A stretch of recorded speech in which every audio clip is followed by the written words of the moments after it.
beefing up over the months and years as this war has gone on. And they have dangled the idea of a potential restart of nuclear talks with the United States. Those are some of the key points in terms of if you had to rank what you think, 1 to 4 there of what Vladimir Putin wants. How would you put it? Well, it's an interesting list, right? Because getting back to the premise of this pursuing peace, we don't see any reference to stopping the actual attacks, right? And the killing of civilians. So that doesn't seem to rank anywhere in these 4. No NATO, the number 2 on the list of 4 that was put up there, that's been the long-standing desire of Russia, is that Ukraine not be allowed to join NATO. And that gets back again to some of the earlier callers' questions, or how did we get here? A lot of this does get back to that post-1991, post-Soviet Union period when Ukraine lost its nuclear capabilities. It was going to get security guarantees from the West, and now we're in a situation where Russia was able to invade it. And ostensibly Russia's claim to being, well, you're bringing NATO too close to Russia's border if, you're going to raise discussions of Ukraine being a part of NATO. But I think, again, looking at these 4 that you mentioned, I would assume that maybe paramount in President Putin's mind is, 1, the territory, if he can get a concession.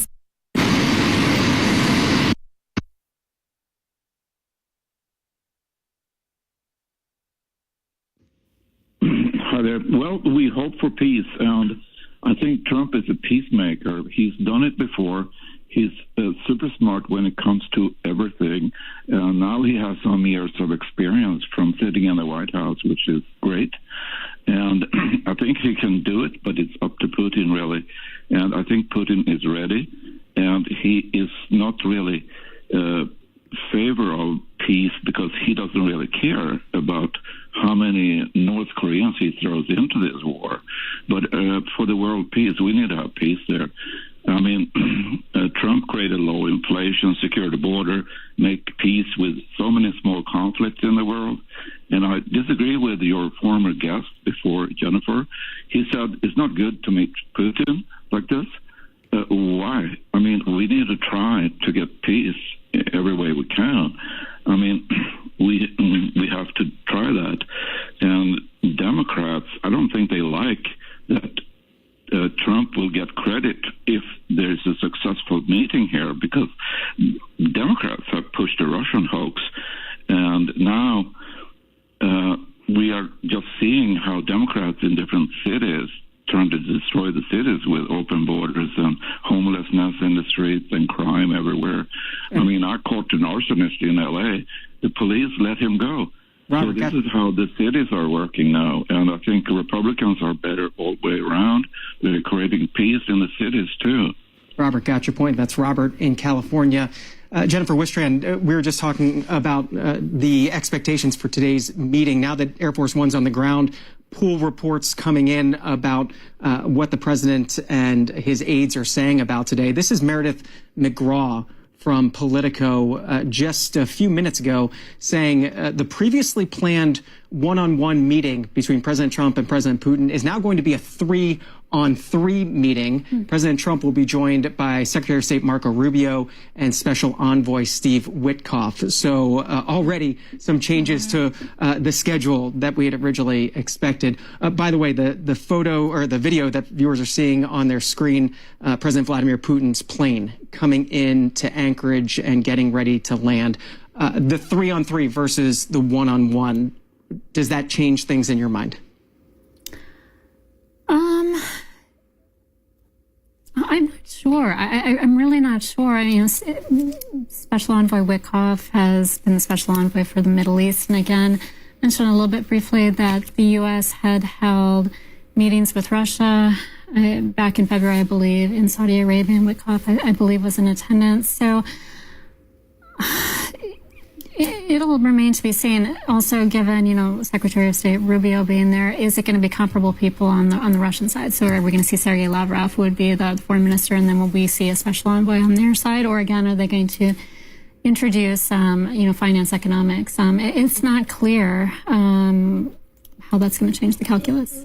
The politics here, or the optics, there was so much focus on, and I'm thinking Helsinki in 2018, on President Trump meeting alone with Vladimir Putin.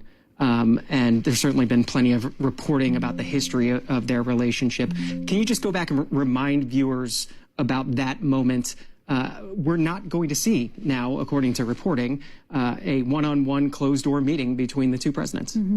Yeah, that's an excellent point to raise. So in a lot of presumably viewers' minds, they'll think back on that summit in 2018 in Helsinki between President Putin and President Trump.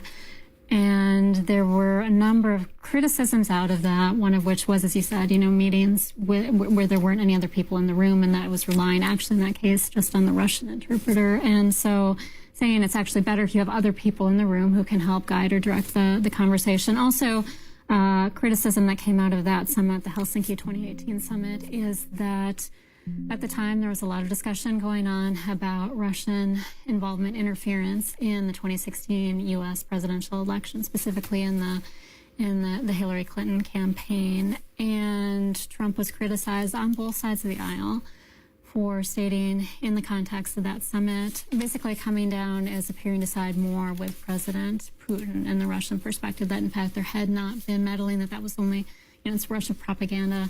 And President Trump did retract or backtrack in his statements in the following days, saying that, he shouldn't have questioned U.S. intelligence reporting. But you're right to raise this. It's very possible that he was advised in advance of the summit. Even if you want to have a one-on-one meeting, it's better if there are a couple other people in the room on both sides.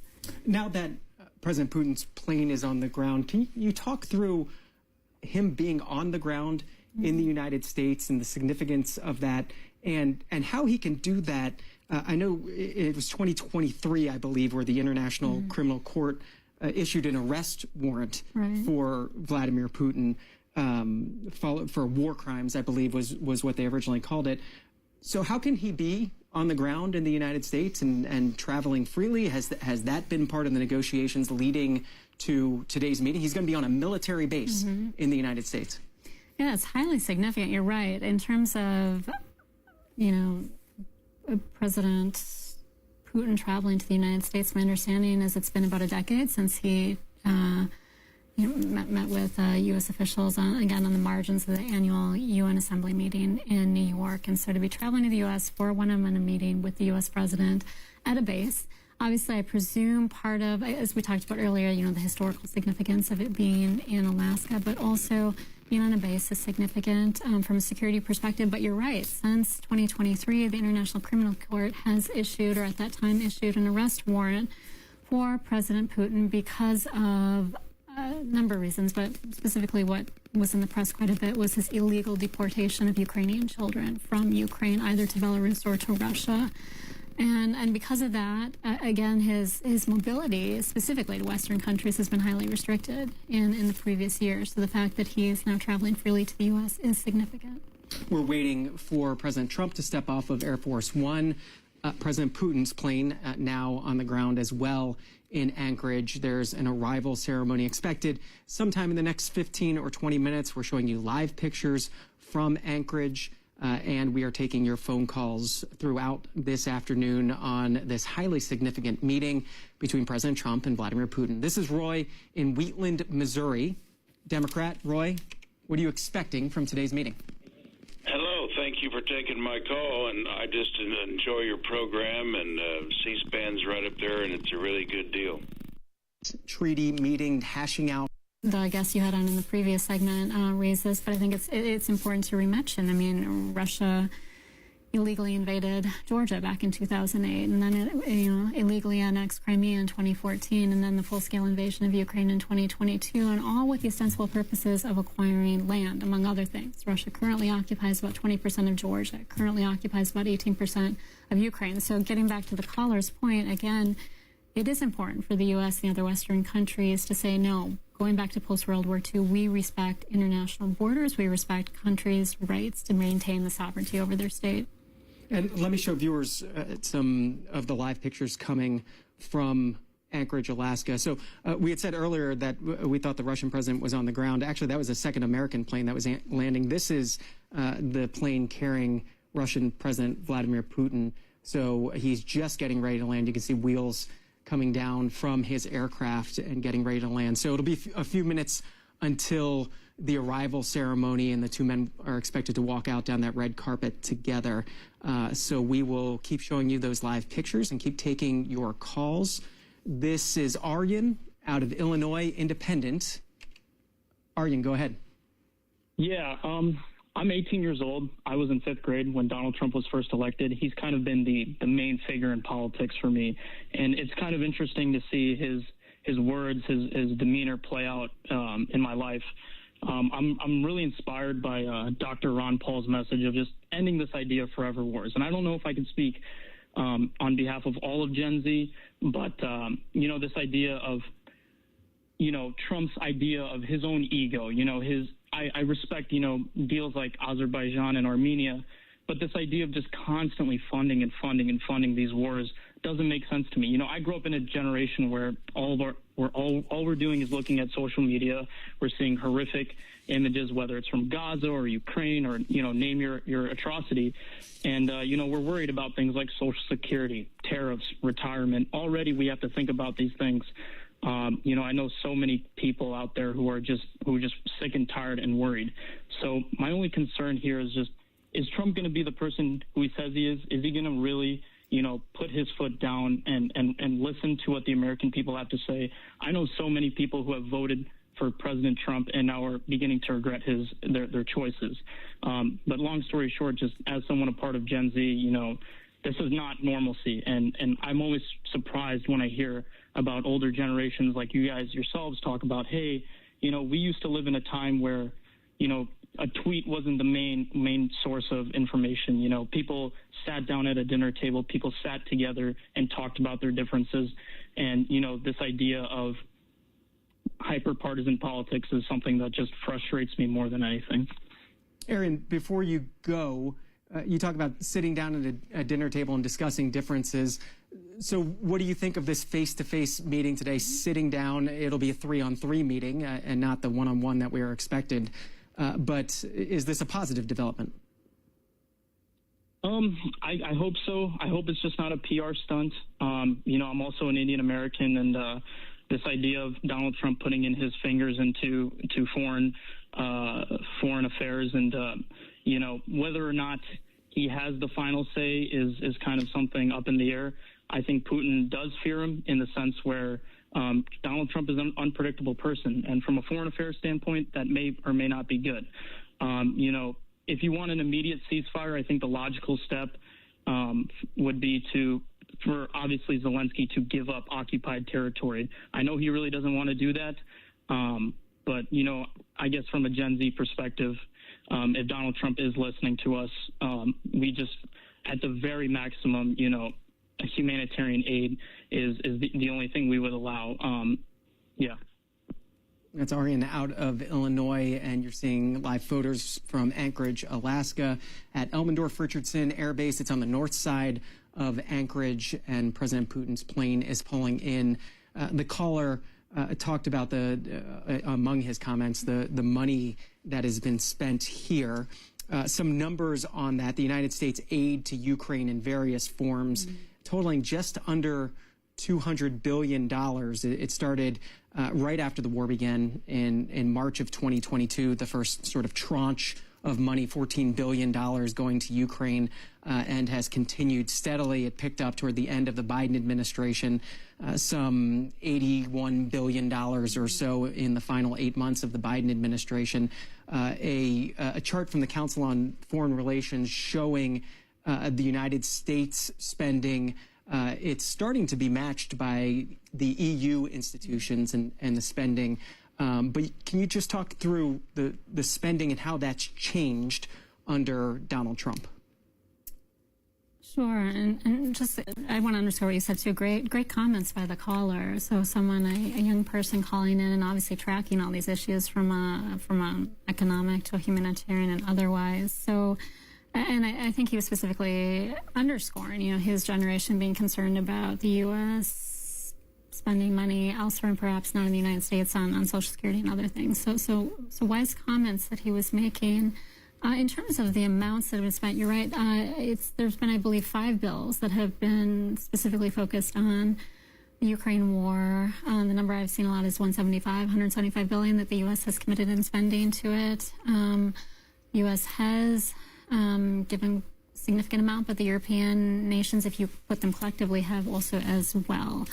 And it's difficult to disentangle spending. You can look at, NATO contributions. You can look at individual countries. Like I said, you can look at the European nations collectively as a Europe. But the U.S. has committed quite a bit more so than it has to almost any other conflict, I believe, in the last 50 years. And then how that's changed under Donald Trump in terms of how the money is eventually getting to Ukraine, or at least the material that is eventually getting to Ukraine. Right. Excellent. Thank you for reminding me of the other half of your question. Right. Prior to the second administration of Donald Trump, under the previous President Biden, it was more money was allocated. Under President Trump, there's been more of a push to say that there needs to be some kind of agreement. So if you go back to February, you had the agreement with Ukraine, the minerals deal, right? Saying that if the U.S. is going to continue to fund Ukraine in the financial, military, and humanitarian ways, which has been the breakdown, that Ukraine should in return do something for the United States, granting it access to these critical minerals or rare earth minerals. There's also been push to say that some of this should be loans, not just straight out aid. So it's been a different approach to helping Ukraine than was under the previous administration. A side-by-side shot now of Air Force One and then Russian President Vladimir Putin's jet that has just landed, and the walkway being set up there. So we're expecting the two presidents to come out here momentarily. We do know that President Trump, along with his aides from the White House, is joined on Air Force One by Mike Dunleavy, the governor of Alaska, by the two Alaskan Republican senators, Lisa Murkowski and Dan Sullivan. So we may see them come down the walkway here. The flags are out and the military escort is lined up. So we're expecting it momentarily, and we'll keep showing you live pictures here on C-SPAN. Stay with us all afternoon as we cover this historic summit, and we take your phone calls and hear from you, asking you what you're expecting from today's meeting. This is Charles in Tampa, Florida, Democrat. Charles, go ahead. Hi. I'd like to say that I'm 81 years old, and I heard your 18-year-old caller, and I was just so impressed of his grasp of politics, and it makes me feel great for the generations coming.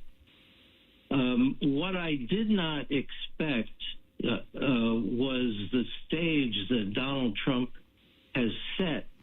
These are peace talks, yet he has the stage flanked with 4 fighter jets menacingly close. So Putin has to walk that red carpet right past the noses of those 4 fighter jets. It's either over the top or it's masterful. I don't know which. So thank you for taking my call. Charles, thanks for pointing out that observation. Yeah, that is a great observation. I second the caller's remarks. I, too, am incredibly impressed by the 18-year-old's comments, but incredibly impressed equally by the 81-year-old's comments. I agree. There's a lot of symbolism we can draw from this, right? I think it was one of the tweets you showed earlier from a representative talking about Alaska being the right place because of military history, but also energy history. And I think that was a good point we didn't bring up earlier, right? Obviously, energy politics figures quite a bit into the conflict between Russia and Ukraine, and then how the West has approached it and the U.S. has approached Russia vis-a-vis sanctions. So I think the caller makes a very good point about having a very pronounced military dimension in the red carpet walkway. Maybe getting back to one of the earlier callers' questions or comments about could this be a pretext for emphasizing the International Criminal Court's warrant that's out for Putin. We don't know, but the caller makes a very good point. It's F-22 Raptors that are lined up there, and we actually, some of the pool pictures from earlier showed to at least 2 F-22 Raptors flying over the Air Force Base, sort of on patrol, I would assume, ahead of this meeting. So certainly a military presence here in Anchorage at Joint Base Elmendorf-Richardson ahead of these peace talks when it comes to the war in Ukraine. Live photos and live video showing you the Russian president's plane there. And we await sort of the arrival ceremony. It was supposed to take place 3 p.m. Eastern time, so it could be any minute now. We'll keep taking your phone calls. Jake is in Jackson, Mississippi, Republican. Go ahead. Hey, good afternoon. I wanted to piggyback off of what the previous gentleman just said. I'd like to vote that it was a part of masterclass, putting those F-22 Raptors there. What other chance are we going to give to show Putin the other end, firsthand, American firepower, that if he continues this war, his men will see on the battlefield? And for my fellow American from Illinois, he made a great point about partisanship. How many senators have hundreds of years between them experience dealing with Russia, and they could come together to put together a proposal that Trump could take with him to Alaska? Instead, they're sinking back into their aisles of partisanship. I'd really like to see what Russia would want from Ukraine in concessions, especially with land. What's the price point that they're willing to pay? That's my question. Any thoughts? Good question in terms of, what does Russia want? I mean, you can look at the big, 30,000-foot picture going back to the late 1990s when President Putin stated that the collapse of the Soviet Union, which took place in December of 1991, was the greatest catastrophe of the 20th century. And that one of his goals throughout his decades-long tenure now as president has been to, in some way, shape, or form, reconstitute the Soviet Union. As I mentioned earlier, he did illegally invade Georgia in 2008. Georgia is a former Soviet republic. He occupies about 20% of that country. The illegal invasion of Ukraine, another former Soviet republic. So he is effectively going into various former Soviet republics. In terms of what will he accept? I mean, we've heard that he will say, allow me to maintain the 18 to 20% I have in southeastern Ukraine, which is parts of 4 provinces there. Again, President Zelensky has unequivocally stated that he will not cede any of Ukraine's territories. So I don't know. It'll be interesting if this does become part of the discussion today. Again, that could change the calculus of this whole discussion. Obviously, President Zelensky would be, rightfully so, very upset if discussion about his country's territory were on the table and he wasn't there. There's a map in today's Wall Street Journal that talks about the 4 regions that you're talking about: Luhansk, Donetsk, that we've heard about for so long, Zaporizhzhia, am I saying that correctly? Zaporizhzhia, yeah. Kherson, and then, of course, Crimea, that has been occupied since 2014. It is Luhansk that's almost 100% occupied by Russia. Donetsk, though, it's more about 76% occupied by Russia. And these are sort of the major 4 regions that are part of these negotiations, or at least could be part of negotiations for land swaps. And as you said, President Volodymyr Zelensky of Ukraine saying this shouldn't even be on the table right now. We're awaiting, the doors are open on the Russian president's plane, and we are awaiting the arrival ceremony. We'll keep taking your phone calls. This is Edward out of Aurora, Colorado, Independent. Edward, good afternoon. Good afternoon. How are you? First of all, history. We should take a look at history. I think we should take a look at history as, and I agree with almost all of the callers that have come in. They have spoken about things that our senators and congressmen and women should be thinking about right now. But looking at our history, after World War II, a lot of the land, a lot of the countries were broken up. A lot of things that are troubling our world today came about after World War II. Iran, China, the Soviet Union. A lot of those companies were on the especially Iran was on the move to become a democratic country, and the United States and Great Britain stepped in, if we can look at the history. Now, as far as what's going on in Alaska today, I did some research on President Trump before he became president, and he's not a great politician. He's a great, supposedly, businessman. And as we know, a business is not a democracy. And as far as Putin is concerned, Putin was the leader of the KGB in Russia.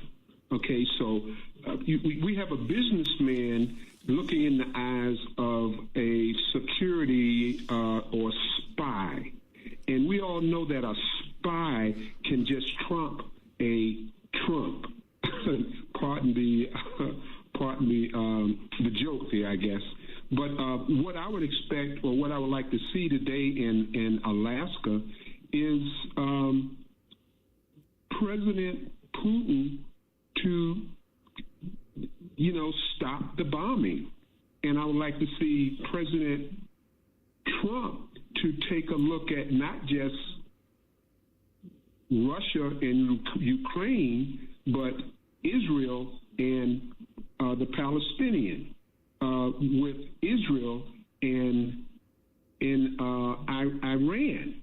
Edward, we'll take your points as President Trump comes walking off Air Force One here. He's the first one off the plane, and we're expecting an arrival ceremony, and we'll, of course, show that to you live as it's happening. In a few moments, it'll be President Putin stepping off his plane. Some background on President Putin as he steps off his plane. President of Russia since 2012, also served from 2000 to 2008 in that role. He was prime minister in between 2008 to 2012, former director of Russia's Federal Security Services and service in the Soviet KGB intelligence service for 16 years. That's his background. The two men walking down their respective red carpets, and we're expecting them to meet at that point between those F-22 Raptors.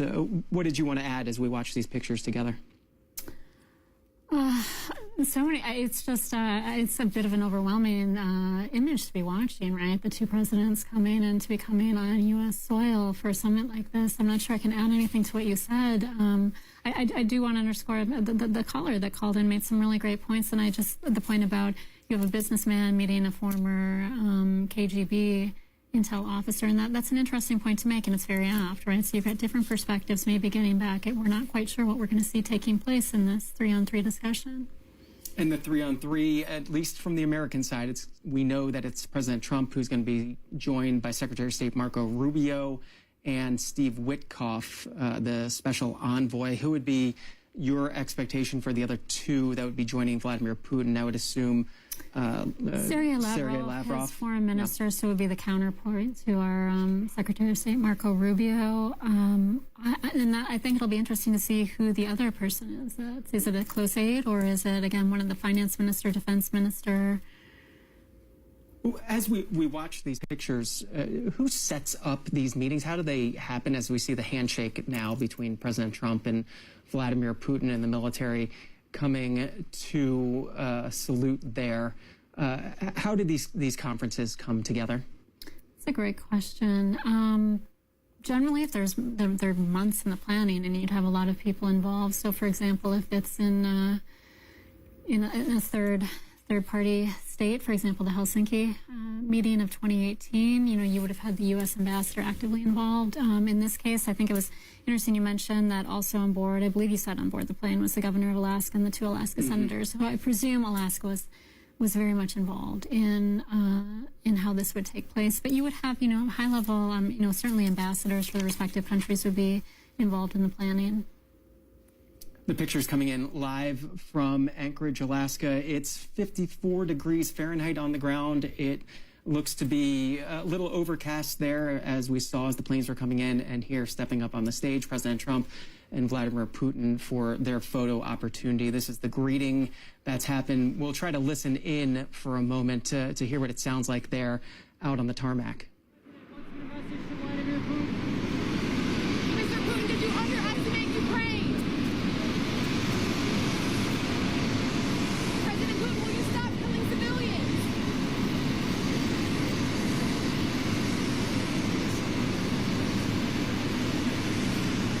President Putin, how can the U.S. trust your word? Thank you, press. Thank you, press. Thank you, press. Thank you, press. Let's go.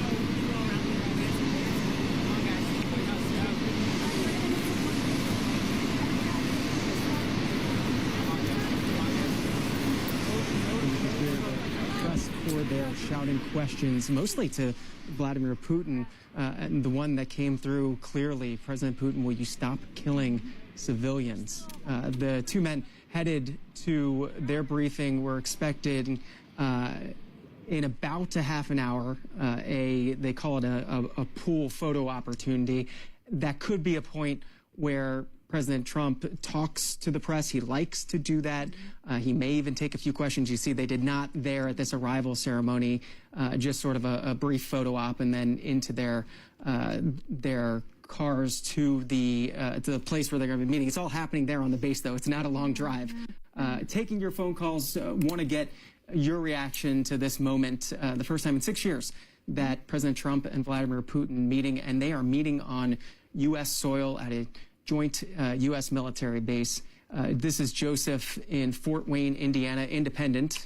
Go ahead. Hi, I appreciate y'all having me on, and it's been a pleasure listening to all the other callers. I guess I just have two statements in regards to this meeting. Is one, I would really hope that there would be a reinforcement for a peace in Ukraine. I would really like there to be a reassertment of the sort of democratic order that sort of existed since the end of World War II. I know there's a lot of challenges with that, and it's not just Ukraine. In my personal view, though, I do see the invasion of Ukraine as a direct challenge to the global democratic order, which has kind of kept the peace since the end of the last World War. And, second of all, and it's kind of hard for me to say this because I feel like that I'm taking the attention away from Ukraine, is I'm hoping that there can be some segue into some serious conversations about reinforcing and expanding arms control. I know a lot of those treaties have expired, and I know that also technology has changed since those treaties were created. I hope that we can, that us and the Russians can start discussing that again and start taking it seriously. Jennifer Winstrand. No, great comments by the caller. His first point about, reasserting the democratic order that we've had since the post-World War II period. And he's right. That's come up a lot over the past 3 years, right? Part of the big push in that post-1945 to 1950 when all of these UN agencies were created and other agencies, and this idea that we need to have liberal here in the lowercase l, institutions that can be checks on one another so we don't have countries unequivocal, just invading one another. And so I think he's right to emphasize that should be on discussion. Also right, I think the arms control, that's been brought up, that could be one of the points that either President Trump or President Putin raised. Obviously, periodically over the past 3 years, President Putin has used the fact that he does have nuclear capabilities and other capabilities, kind of wave that in the face of people and use that as a threat, whereas if it is a country that wasn't nuclear armed, that wouldn't be a comparable threat. So I think, again, the caller makes two very good points of things that hopefully will get discussed. President Trump and President Putin are on their way to their bilateral meeting. It's as a whole, if by the there are certain things that aren't going to happen. But, along with Europe, there's a possibility of that. Mr. President, the number of business people that President Putin is bringing along, is that something that you want to discuss with President Putin at this meeting? If we make progress, I would discuss it, because that's one of the things that they would like. They'd like to get a piece of what I built in terms of the economy. Just so you know, we were a dead country with our economy. He wouldn't be interested. He wouldn't have been interested a year ago with the Biden economy. But he is interested in the Trump economy because wait till you see when those factories start opening up. We have hundreds of factories all over the country, and that includes auto factories, AI factories, and every other. They're all coming in because they want to beat the tariffs. Because if they open here, they don't have to pay tariffs. If they don't open here, they have to pay, in some cases, 200%, 300%. I haven't even set some of the tariffs yet. I'll be setting tariffs next week and the week after on steel and on, I would say, chips. Chips and semiconductors we'll be setting sometime next week, week after. What are you looking at? What rate? I'm not going to have a rate that is going to be lower at the beginning, then that gives them a chance to come in and build, and very high after a certain period of time. And if they don't build here, they have to pay a very high tariff, which doesn't work, so they'll come and build. Mr. President, hi. You had said earlier... Is he over there? Isn't he a general? He's helping me out. He's a very nice, he's one of the few nice ones, yes. You had said earlier this week that Putin would face severe consequences if you get the sense from him that he's not interested. What do you mean by that? Economically severe, yes, it will be very severe. I'm not doing this for my health, okay? I don't need it. I'd like to focus on our country, but I'm doing this to save a lot of lives. Yeah, very severe. Thank you very much, everybody. That was President Trump earlier today aboard Air Force One on his way to Anchorage for today's summit. He flew 3,376 miles from Washington, D.C. to just north of Anchorage, Alaska, to the joint base there for today's summit.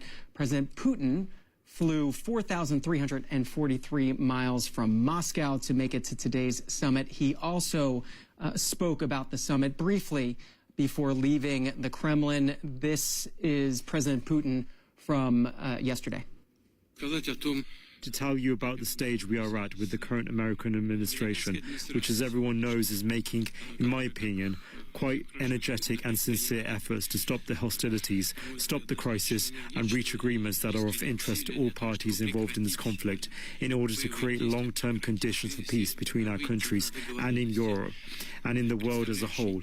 If by the next stages we reach agreements in the area of control over strategic offensive weapons. President Vladimir Putin, again, his comments before leaving for today's meeting. We are taking your comments, allowing you to join this conversation as we all watch together. You can join the conversation throughout on phone lines for Democrats, Republicans, and Independents. Republicans, it's 202-748-8920. Democrats, 202-748-8921. Independents, 202-748-8922. And we will look for your text messages as well. That number, if you want to text us, 202-748-8903. We'll hear from Chase, Allentown, Pennsylvania, Republican. Chase, good afternoon. Hey, good afternoon. How you guys doing? Doing well. What are your thoughts so far on this summit? Well, I mean, first off, this is really the first time that I've ever, paid so much attention to politics. And this call will be recorded. Can you guys still hear me? Yeah, Chase, I guess you're recording the call, but go ahead. Oh, my bad. Yeah, no. I don't really know what to say, really, but yeah, the war's just been going on for. Eyes focused on, I didn't see from the Russians, is that Russia will go ceasefire out agreement.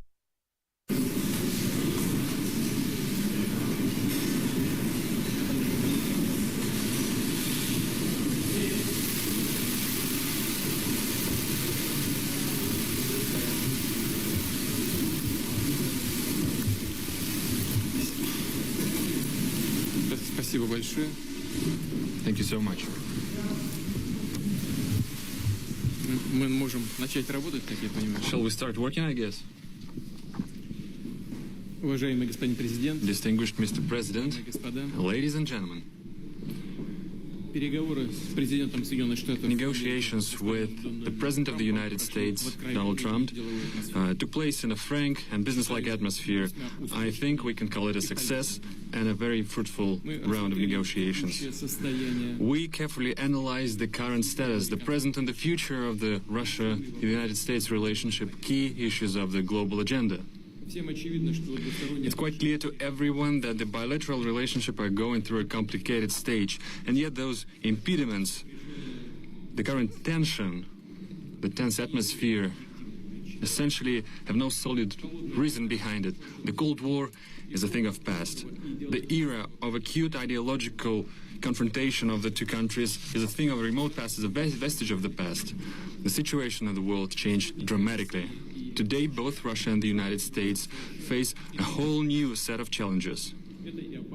Those include a dangerous maladjustment of mechanisms for maintaining international security and stability, regional crises, the creeping threats of terrorism and transnational crime. It's the snowballing problems in the economy, environmental risks, and other sets of challenges. We can only cope with these challenges if we join the ranks and work together. Hopefully, we will reach this understanding with our American partners. Today's negotiations reflected our joint wish with President Trump to redress this negative situation in the bilateral relationship, outline the first steps for improving this relationship to restore the acceptable level of trust and going back to the previous level of interaction on all mutual interest issues. As major nuclear powers, we bear special responsibility for maintaining international security. I deem it vital, and we mentioned this during the negotiations, it's crucial that we fine-tune the dialogue on strategic stability and global security and non-proliferation of weapons of mass destruction. We submitted our American colleagues a note with a number of specific suggestions. We believe it necessary to work together further on to interact on the disarmament agenda, military and technical cooperation. This includes the extension of the strategic offensive arms limitation treaty. It's the dangerous situation with the global American anti-missile defense system. It's the implementation issues with the INF treaty. And of course, the agenda of non-placement of weapons in space. We favor the continued cooperation in counterterrorism and maintaining cybersecurity. And I'd like to point out specifically that our special services are cooperating quite successfly together. The most recent example is their operational cooperation within the recently concluded World Football Cup.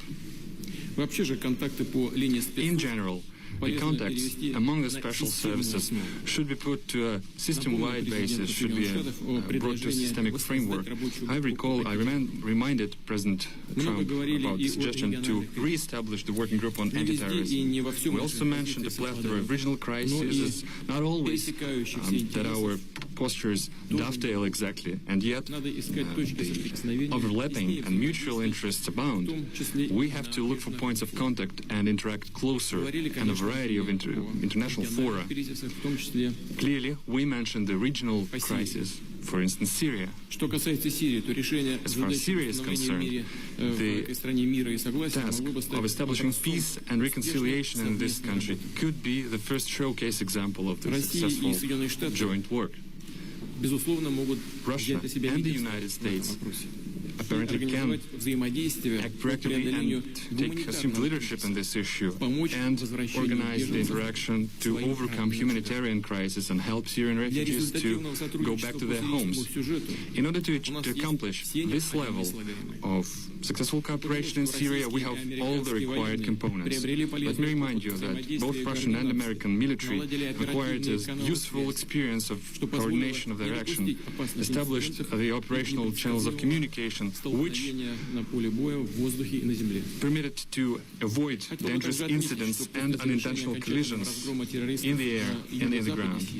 Also, crushing terrorists in the southwest of Syria. The south of Syria should be brought to the full compliance with the Treaty of 1974 about the separation of forces,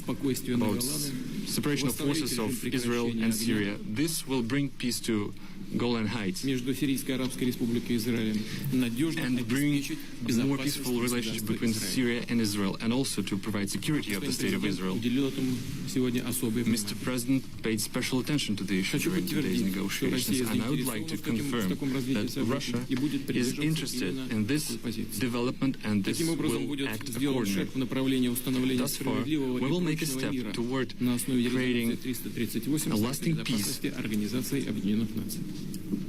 in compliance with the respective resolutions of Security Council, for instance, the resolution 338.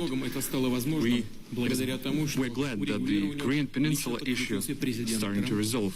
To a great extent, it was possible thanks to the personal engagement of President Trump, who opted for dialogue instead of confrontation. We also mentioned our concern about the withdrawal of the United States from the JCPOA. Well, the U.S. Our U.S. counterparts are aware of our posture. Let me remind you that thanks to the Iranian nuclear deal, Iran became the most controlled country in the world. It's submitted to the control of IAEA. It effectively ensures the exclusively peaceful nature of Iranian nuclear program and strengthens the non-proliferation regime.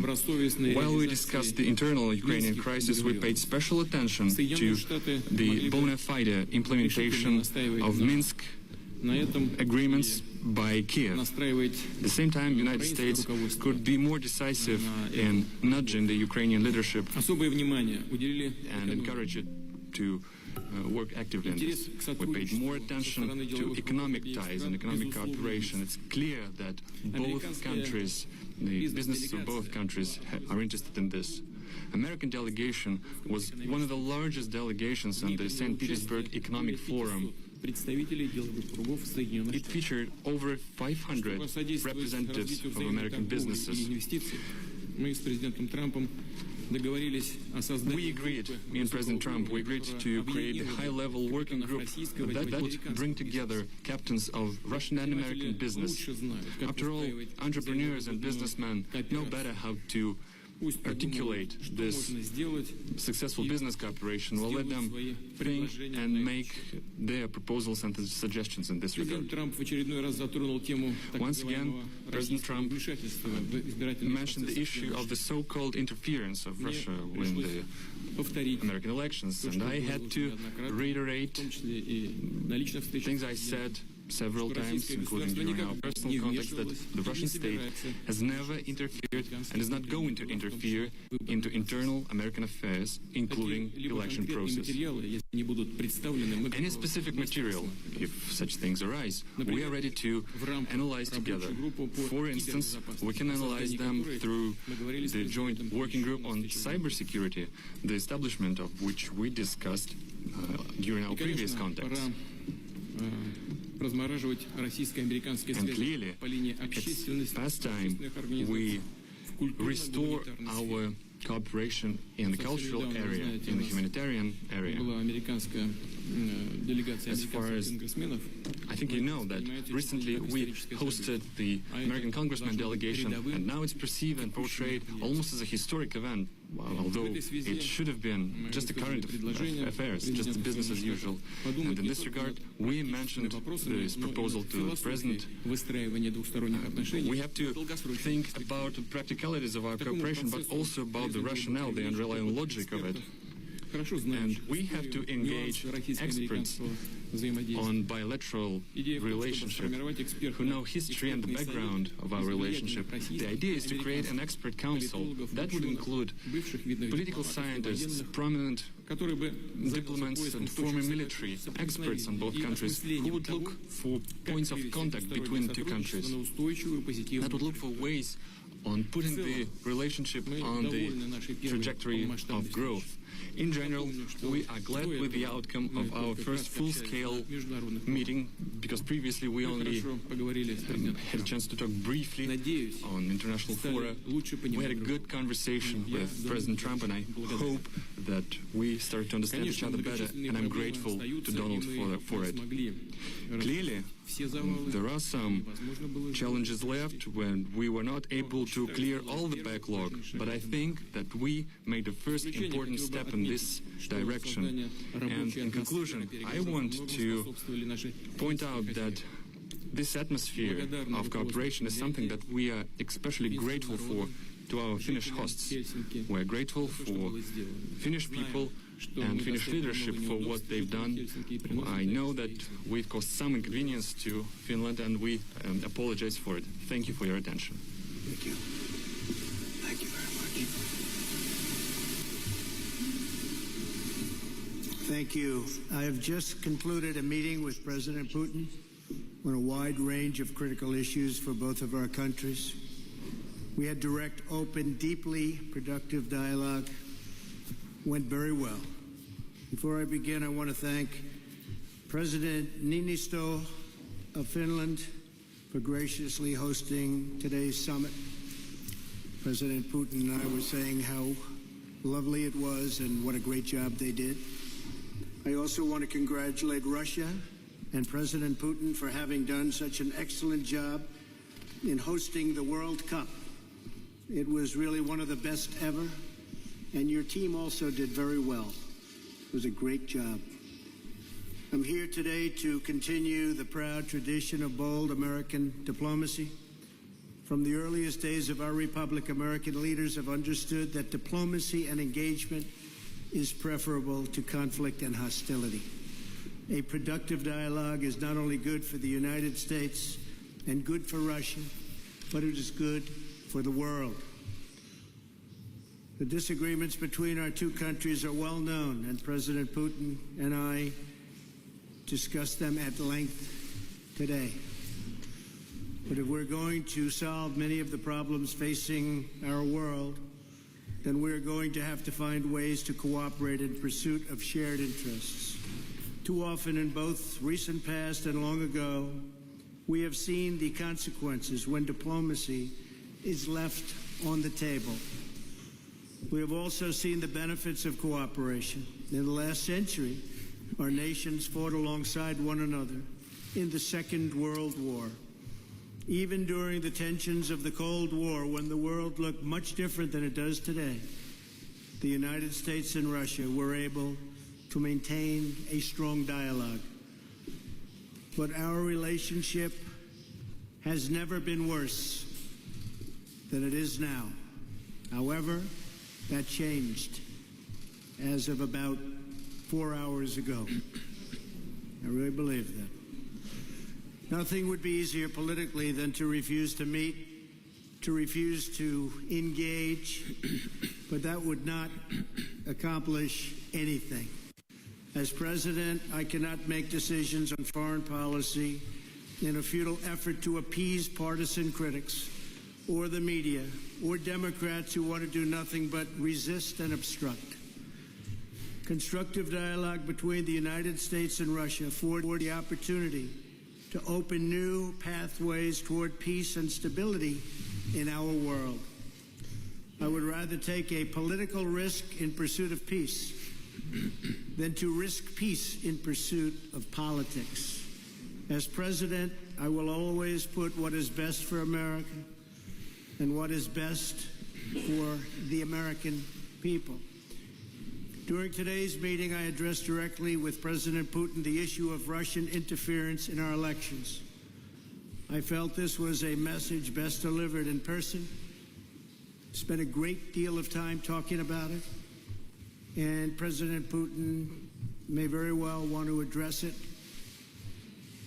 and very strongly, because he feels very strongly about it, and he has an interesting idea. We also discussed one of the most critical challenges facing humanity, nuclear proliferation. I provided an update on my meeting last month with Chairman Kim on the denuclearization of North Korea, and after today, I am very sure that President Putin and Russia want very much to end that problem, going to work with us, and I appreciate that commitment. The President and I also discussed the scourge of radical Islamic terrorism. Both Russia and the United States have suffered horrific terrorist attacks, and we have agreed to maintain open communication between our security agencies to protect our citizens from this global menace.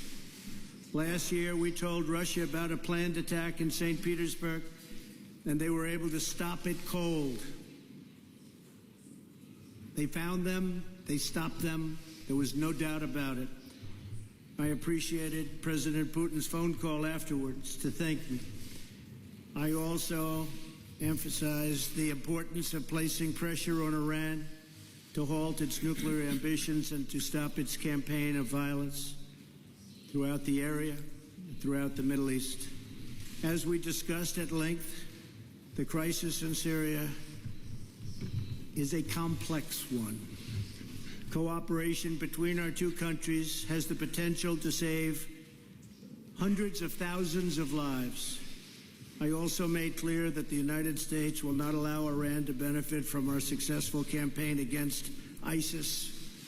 We have just about eradicated ISIS in the area. We also agreed that representatives from our national security councils will meet to follow up on all of the issues we addressed today and to continue the progress we have started right here in Helsinki. Today's meeting is only the beginning of a longer process, but we have taken the first steps toward a brighter future and one with a strong dialogue and a lot of thought. Our expectations are grounded in realism, but our hopes are grounded in America's desire for friendship, cooperation, and peace. And I think I can speak on behalf of Russia when I say that also. President Putin, I want to thank you again for joining me for these important discussions and for advancing open dialogue between Russia and the United States. Our meeting carries on a long tradition of diplomacy between Russia, the United States, for the greater good of all. And this was a very constructive day. This was a very constructive few hours that we spent together. It's in the interest of both of our countries to continue our conversation, and we have agreed to do so. I'm sure we'll be meeting again in the future, often, and hopefully we will solve every one of the problems that we discussed today. So, again, President Putin, thank you very much. Господа президенты, сейчас журналисты смогут задать по два вопроса. Now the journalists would have a chance to ask two questions, two sets of questions each. First, the Russian journalist will ask the question. Please give your affiliation. Good afternoon. My name is Alexei Meshkov, Interfax Information Agency. I have a question to President Trump. During your recent European tour, you've mentioned that the implementation of the Nord Stream 2 gas pipeline makes Europe a hostage of Russia, and you suggested that you could free Europe from this by supplying American LNG. But this cold winter actually showed that the current mechanism of supply of fuel to Europe is quite viable. At the same time, as far as I know, US had to buy even Russian gas for Boston. I have a question. The implementation of your idea has a political tinge to it, or is it a practical one? Because there will be a gap formed in the supply and demand mechanism, and first it's the consuming countries who will fall into this gap. And the second question, before the meeting with President Putin, you called him an adversary, a rival, and yet you expressed hope that you will be able to bring this relationship to a new level. Did you manage to do this? You know, actually I called him a competitor, and a good competitor he is. And I think the word competitor is a compliment. I think that we will be competing when you talk about the pipeline. I'm not sure necessarily that it's in the best interests of Germany or not, but that was a decision that they made. We'll be competing. As you know, the United States is now, or soon will be, but I think it actually is right now the largest in the oil and gas world.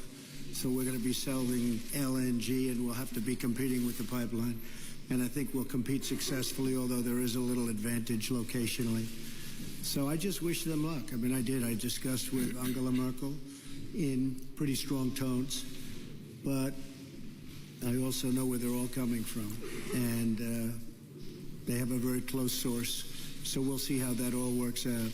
But we have lots of sources now, and the United States is much different than it was a number of years ago when we weren't able to extract what we can extract today. So today we're number one in the world at that, and I think we'll be out there competing very strongly.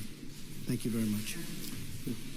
If I may, Мы говорили с господином президентом, в том числе. We talked to Mr. President, including this subject as well. We are aware of the stance of President Trump, and I think that we, as a major oil and gas power, and the United States is a major oil and gas power as well, we could work together on regulation of international markets, because neither of us is actually interested in the plummeting of the prices. And the consumers will suffer as well, and the consumers in the United States will suffer as well, and the shale gas production will suffer, because beyond a certain price bracket, it's no longer profitable to produce gas. But nor we are interested in driving prices up, because it will drain juices, life juices from all other sectors of the economy, from machine building, etc. So we do have space for cooperation here. That's the first thing. Then about the Nord Stream 2. Mr. President voiced his concerns about the possibility of disappearance of transit through Ukraine, and I reassured Mr. President that Russia stands ready to maintain this transit. Moreover, we stand ready to extend this transit contract that is about to expire next year, in case if the dispute between the economic entities will be settled in the Stockholm Arbitration Court. The first question from a U.S. journalist goes to Jeff Mason from Reuters.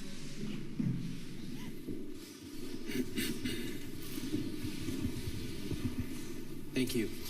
Mr. President, you tweeted this morning that it's U.S. foolishness, stupidity, and the Mueller probe that is responsible for the decline in U.S. relations with Russia. Do you hold Russia at all accountable for anything in particular? And if so, what would you consider them that they are responsible for? Yes, I do. I hold both countries responsible. I think that the United States has been foolish. I think we've all been foolish. We should have had this dialogue a long time ago, a long time, frankly, before I got to office. And I think we're all to blame. I think that the United States now has stepped forward along with Russia, and we're getting together, and we have a chance to do some great things, whether it's nuclear proliferation in terms of stopping. We have to do it. Ultimately, that's probably the most important thing that we can be working on. But I do feel that we have both made some mistakes. I think that the probe is a disaster for our country. I think it's kept us apart. It's kept us separated. There was no collusion at all. Everybody knows it. People are being brought out to the fore. So far that I know, virtually none of it related to the campaign. And they're going to have to try really hard to find somebody that did relate to the campaign. That was a clean campaign. I beat Hillary Clinton easily. And frankly, we beat her. And I'm not even saying from the standpoint, we won that race. And it's a shame that there can even be a little bit of a cloud over it. People know that, people understand it, but the main thing, and we discussed this also, is zero collusion. And it has had a negative impact upon the relationship of the two largest nuclear powers in the world. We have 90% of nuclear power between the two countries.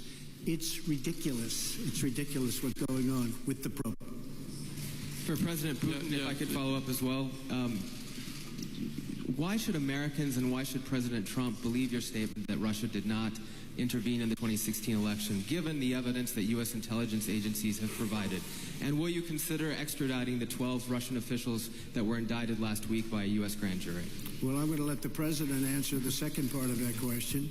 But as you know, the whole concept of that came up perhaps a little bit before, but it came out as a reason why the Democrats lost an election, which, frankly, they should have been able to win because the Electoral College is much more advantageous for Democrats, as you know, than it is to Republicans.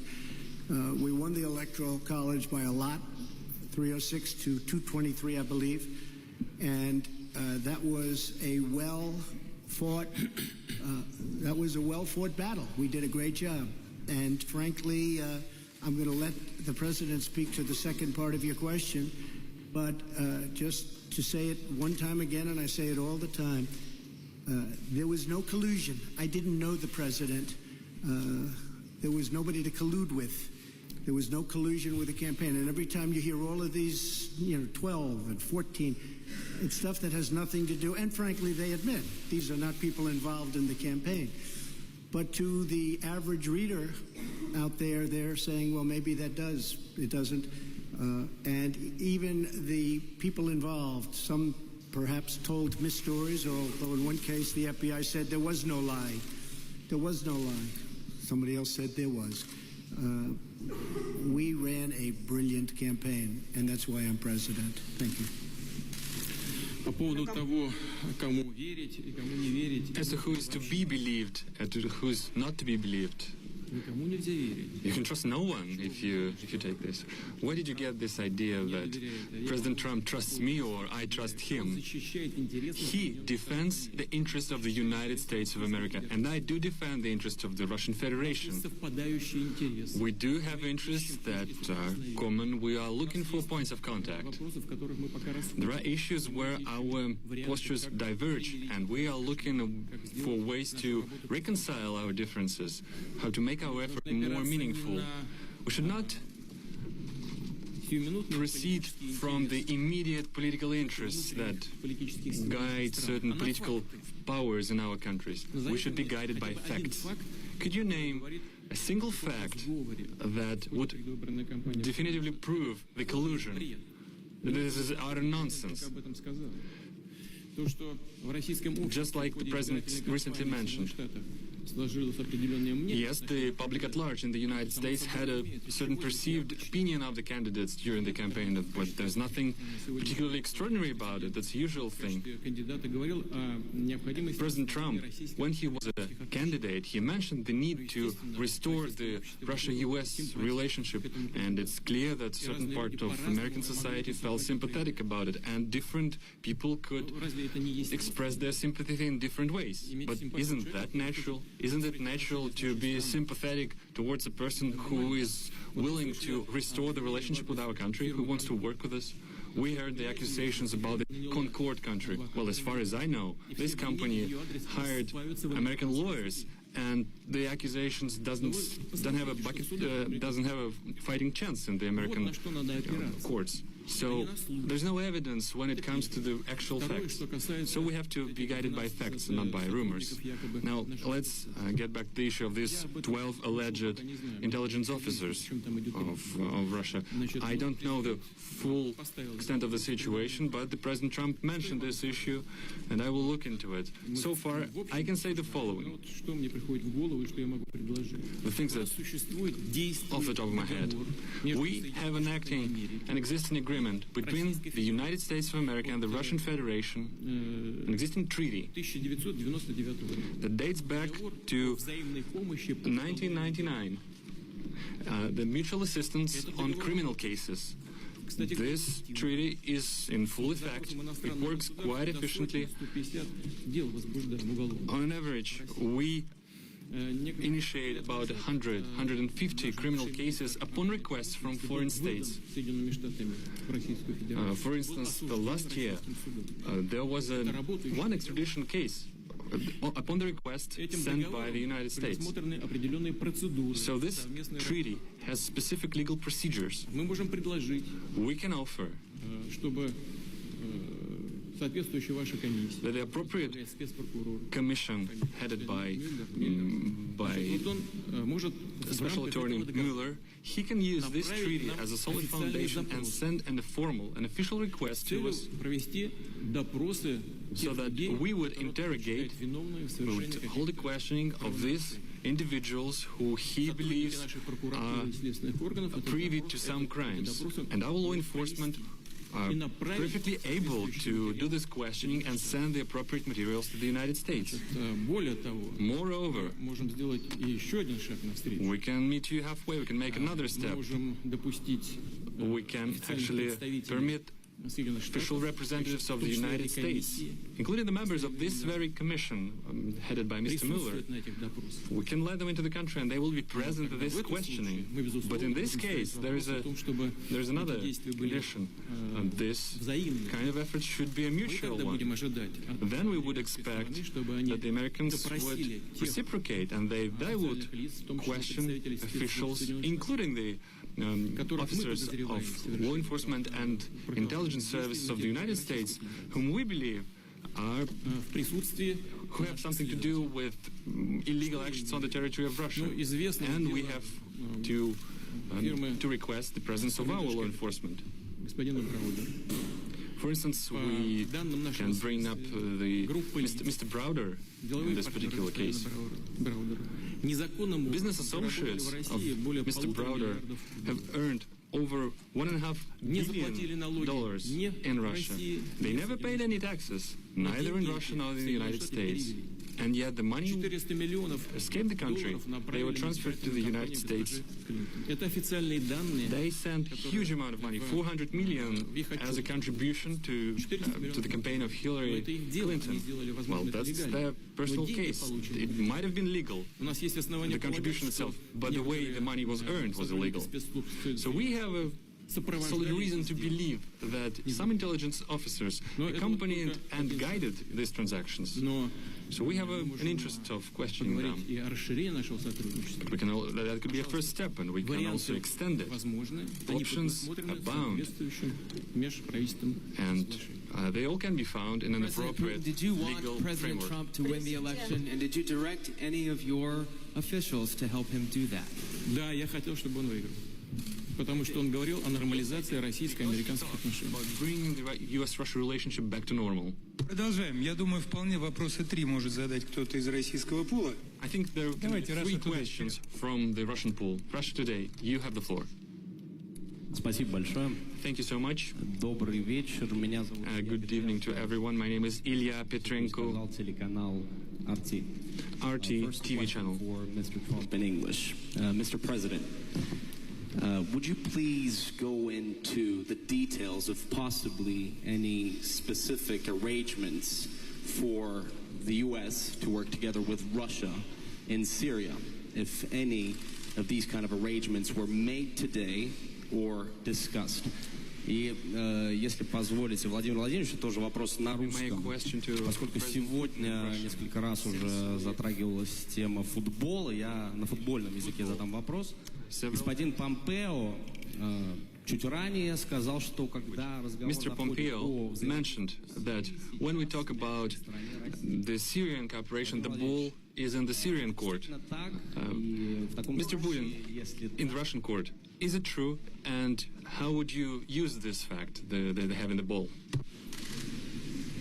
Well, I guess I'll answer the first part of the question. We've worked with Israel long and hard for many years, many decades. I think we've never has anyone, any country been closer than we are.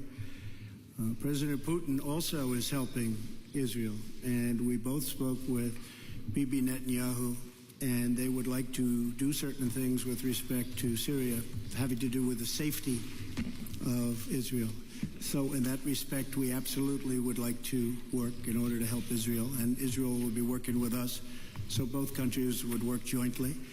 And I think that when you look at all of the progress that's been made in certain sections with the eradication of ISIS, we're about 98%, 99% there, and other things that have taken place that we've done, and that, frankly, Russia has helped us with in certain respects.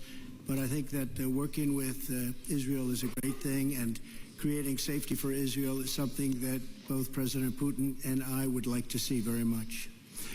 One little thing I might add to that is the helping of people, because you have such horrible, if you see, and I've seen reports and I've seen pictures, I've seen just about everything.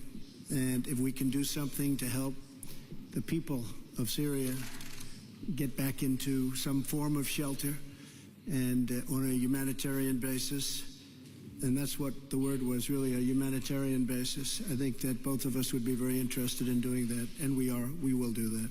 Okay? Thank you very much. Excuse me, but for now, no specific agreements, for instance, between the militaries. Well, our militaries do get along. In fact, our militaries actually have gotten along probably better than our political leaders for years. But our militaries do get along very well, and they do coordinate in Syria and other places. Okay? Thank you. Мы говорили, я уже упоминал об этом, о сотрудничестве по гуманитарному направлению. Mentioned the humanitarian track of this issue. Yesterday I discussed this with French President Mr. Macron, and we reached an agreement that together with European countries, including France, we will step up this effort. On our behalf, we provide military cargo aircraft to deliver the humanitarian cargo. And today I brought up this issue with President Trump. I think there is plenty of things to look into. The crucial thing here is that a huge amount of refugees are in Turkey, in Lebanon, in Jordan, in the states that border are adjacent to Syria. If we help them, the migratory pressure upon the European states will be decreased manifold. And I believe it's crucial from any point of view, from humanitarian point of view, from the point of view of helping people, helping the refugees. And in general, I agree, I concur with President Trump. Our military cooperate quite successfully together. They do get along, and I hope they will be able to do so in future. We will keep working in the Astana format, I mean Russia, Turkey, and Iran, which I informed President Trump about. But we do stand ready to link these efforts to the so-called small group of states, so that the process would be a broader one, it would be a multidimensional one, and so that we will be able to maximize our fighting chance to get the ultimate success in the issue of Syria. And speaking about having the ball in our court in Syria, President Trump has just mentioned that we've successfully concluded the World Football Cup. Speaking of the football, actually, Mr. President, I'll give this ball to you, and now the ball is in your court. All the more that the United States will host the World Cup in 2026. Thank you. That's right. Thank you very much. We do host it, and we hope we do as good a job. That's very nice. That will go to my son, Barron. We have no question. In fact, Melania, here you go. Okay. The final question from the United States will go to Jonathan Lemire from the AP.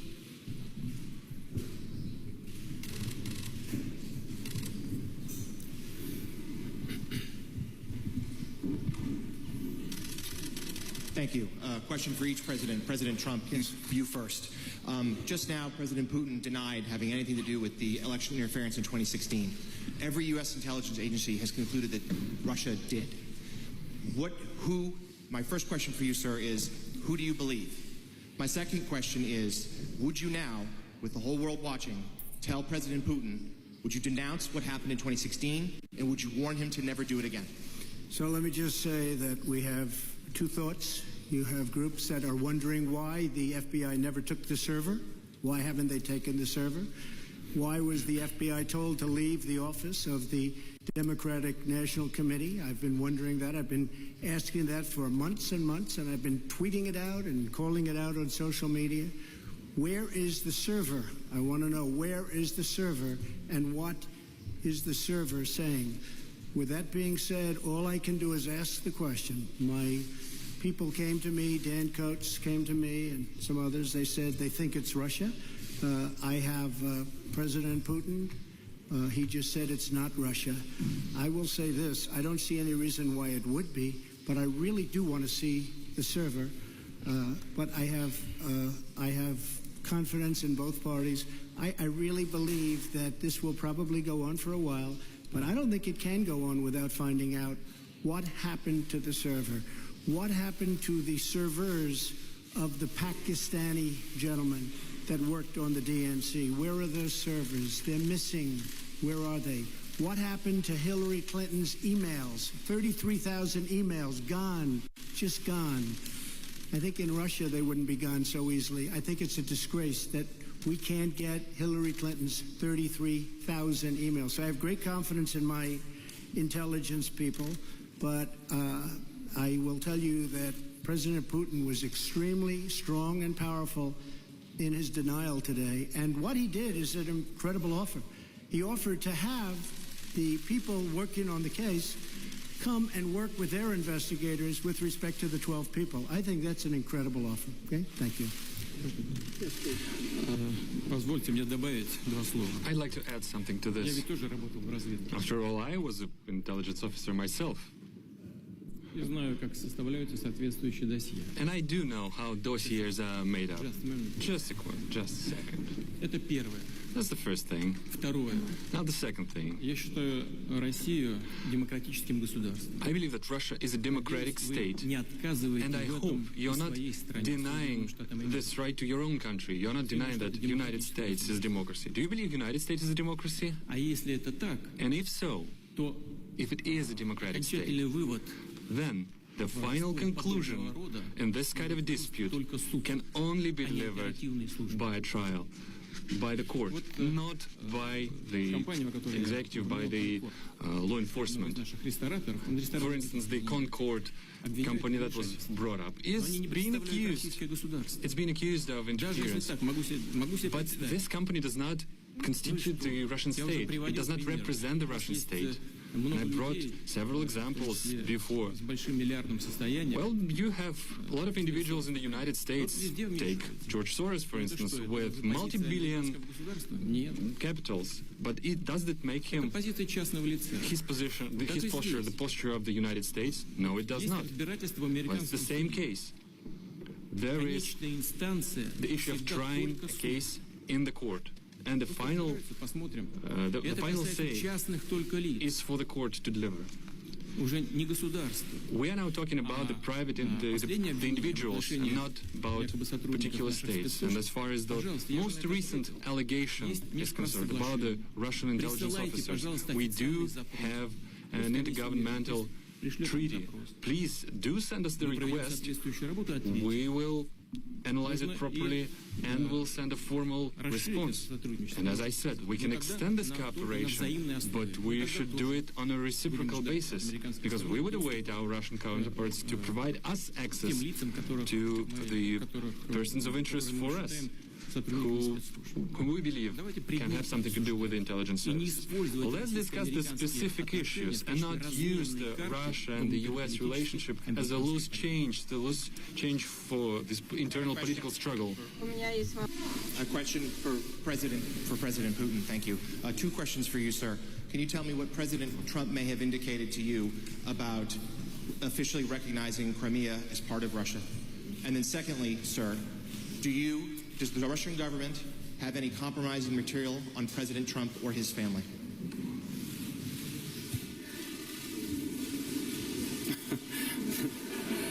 Значит,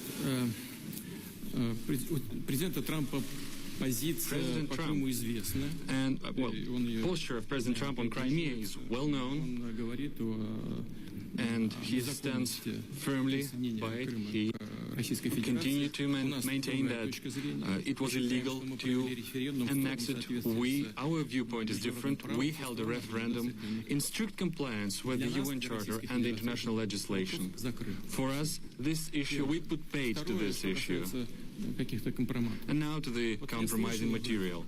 Yeah, I did heard these rumors that we allegedly collected compromising material on Mr. Trump when he was visiting Moscow. Well, distinguished colleague, let me tell you this. When President Trump visited Moscow back then, I didn't even know that he was in Moscow. I treat President Trump with utmost respect. But back then, when he was a private individual, a businessman, nobody informed me that he was in Moscow. Well, let's take St. Petersburg Economic Forum, for instance. There were over 500 American businessmen, the high-ranking, the high-level ones. I don't even remember the last names of each and every one of them. Well, do you remember, do you think that we try to collect compromising material on each and every single one of them? Well, it's difficult to imagine another nonsense of a bigger scale than this. Выбросите, пожалуйста, эту шелуху из головы. Well, please just disregard these issues and don't think about this anymore again. And I have to say, if they had it, it would have been out long ago.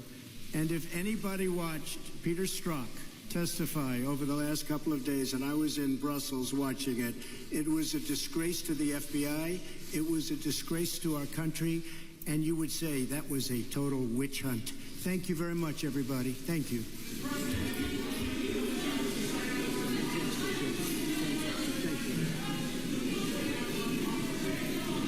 Thank you so much.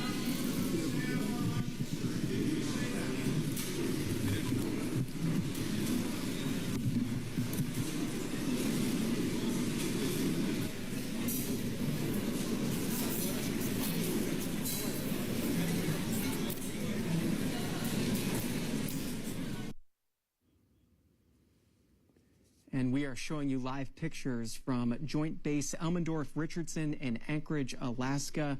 That is the stage where we are expecting a little later this afternoon a bilateral press conference between President Trump and Vladimir Putin, president of Russia. They're in a meeting right now, several of their aides joining them in that meeting.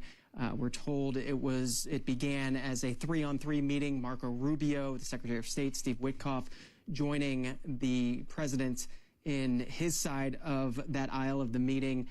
We know Sergei Lavrov, the foreign minister of Russia, had joined President Putin at that meeting, and we are awaiting the results of that meeting. We don't know when they're going to come out, what they're going to say, but the expectation is there will be a joint press conference.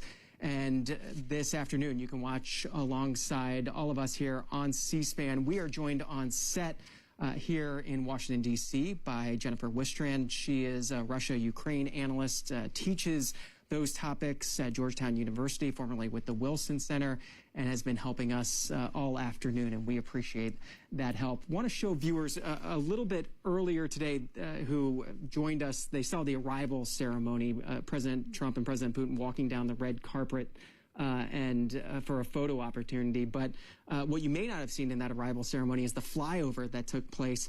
It was Margot Martin, the special assistant at the White House, sending out the video that we're showing to viewers now of what was happening in the air, literally above Vladimir Putin's head, a U.S. B-2 stealth bomber flanked by 4 F-22 Raptors flying over the president of Russia right before they took the stage in the red carpet there. Jennifer Wistrand, a demonstration of strength, you think, in that flyover over the Russian president's head? Yeah, I don't know. It's so interesting. You know, a number of the callers had previously brought up the optics of what's going on, and I think for U.S. audiences, if we go back over decades, it would seem odd to have the military focus. But then we have to remember just a couple months ago, President Trump did have a military parade in Washington, D.C. And we have to remember from the Russian side, it's not uncommon at all to have such a show of military strength for official summits. So we could interpret this multiple ways, right? Is this the U.S. sending a signal to Russia? Is this a reflection on what President Trump's interests are? Or is this trying to be conciliatory? Is it part of the pomp and circumstance and trying to say this is what they would do in Russia and therefore let's show them, you know, just as you would pick out a meal that the foreign leader would like, is this a way of, you know, this would make them comfortable? So I think there's so many different interpretations we could have.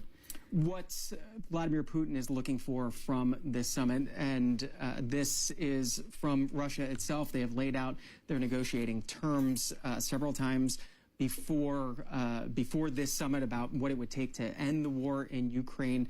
What they're looking for is territorial control of various parts of eastern Ukraine, specifically in the Donetsk and Luhansk regions and the far east of Ukraine. They want no NATO membership for Ukraine, to keep Ukraine out of the NATO membership and the NATO association. They want an end to U.S. and EU sanctions against Russia, those going in place and beefing up over the months and years as this war has gone on. And they have dangled the idea of a potential restart of nuclear talks with the United States. Those are some of the key points in terms of if you had to rank what you think, 1 to 4 there of what Vladimir Putin wants. How would you put it? Well, it's an interesting list, right? Because getting back to the premise of this pursuing peace, we don't see any reference to stopping the actual attacks, right? And the killing of civilians. So that doesn't seem to rank anywhere in these four. No NATO, the number 2 on the list of 4 that was put up there, that's been the longstanding desire of Russia, is that Ukraine not be allowed to join NATO. And that gets back again to some of the earlier callers' questions, or how did we get here? A lot of this does get back to that post-1991, post-Soviet Union period when Ukraine lost its nuclear capabilities. It was going to get security guarantees from the West, and now we're in a situation where Russia was able to invade it, and ostensibly Russia's claim to being, well, you're bringing NATO too close to Russia's border if, you're going to raise discussions of Ukraine being a part of NATO. But I think, again, looking at these 4 that you mentioned, I would assume that maybe paramount in President Putin's mind is, 1, the territory. If he can get a concession saying that, yes, we'll actually give you this 18 to 20% of the southeastern Ukraine, that would make him very happy, because it would set a precedent then, right? Again, what a lot of the callers have raised is this post-World War II precedent that we don't invade countries. If he's able to get that 18% that says, well, actually, you can invade countries, and there won't be any meaningful recourse. But I assume, too, the sanctions issue is a big one for him. Again, just economically looking at Russia, a lot of reports saying, while people hoped the sanctions would be more effective more quickly, that they really are having a significant impact, and that combined with this wartime economy is really putting Russia in a precarious position. So as this meeting came together, and as we've noted, it happened very quickly, Volodymyr Zelensky and European leaders also quickly got together to talk about, to show their unity ahead of this meeting, to put out their own statements about their support of Ukraine and what they expect. This was the statement from EU countries that came out in the wake of that very quick gathering that Volodymyr Zelensky was a part of. The joint statement, including most of the EU members, Hungary disassociating itself specifically from this statement when it came out. But it reads, the people of Ukraine must have the freedom to decide their own future. The path to peace in Ukraine cannot be decided without Ukraine. Meaningful negotiations can only take place in the context of a ceasefire or reduction of hostilities.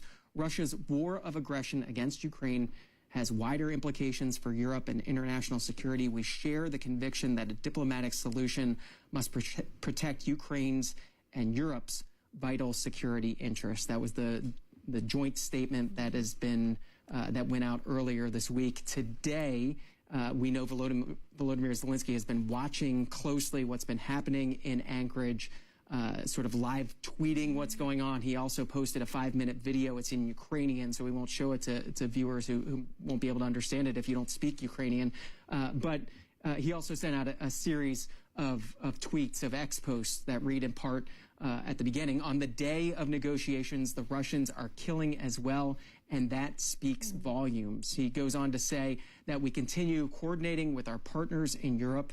The time difference with Alaska is 11 hours, he notes, so tomorrow will start early for everyone in Europe. We are preparing for the upcoming discussions. Russia must end the war that it itself started and has been dragging out for years. The killings must stop.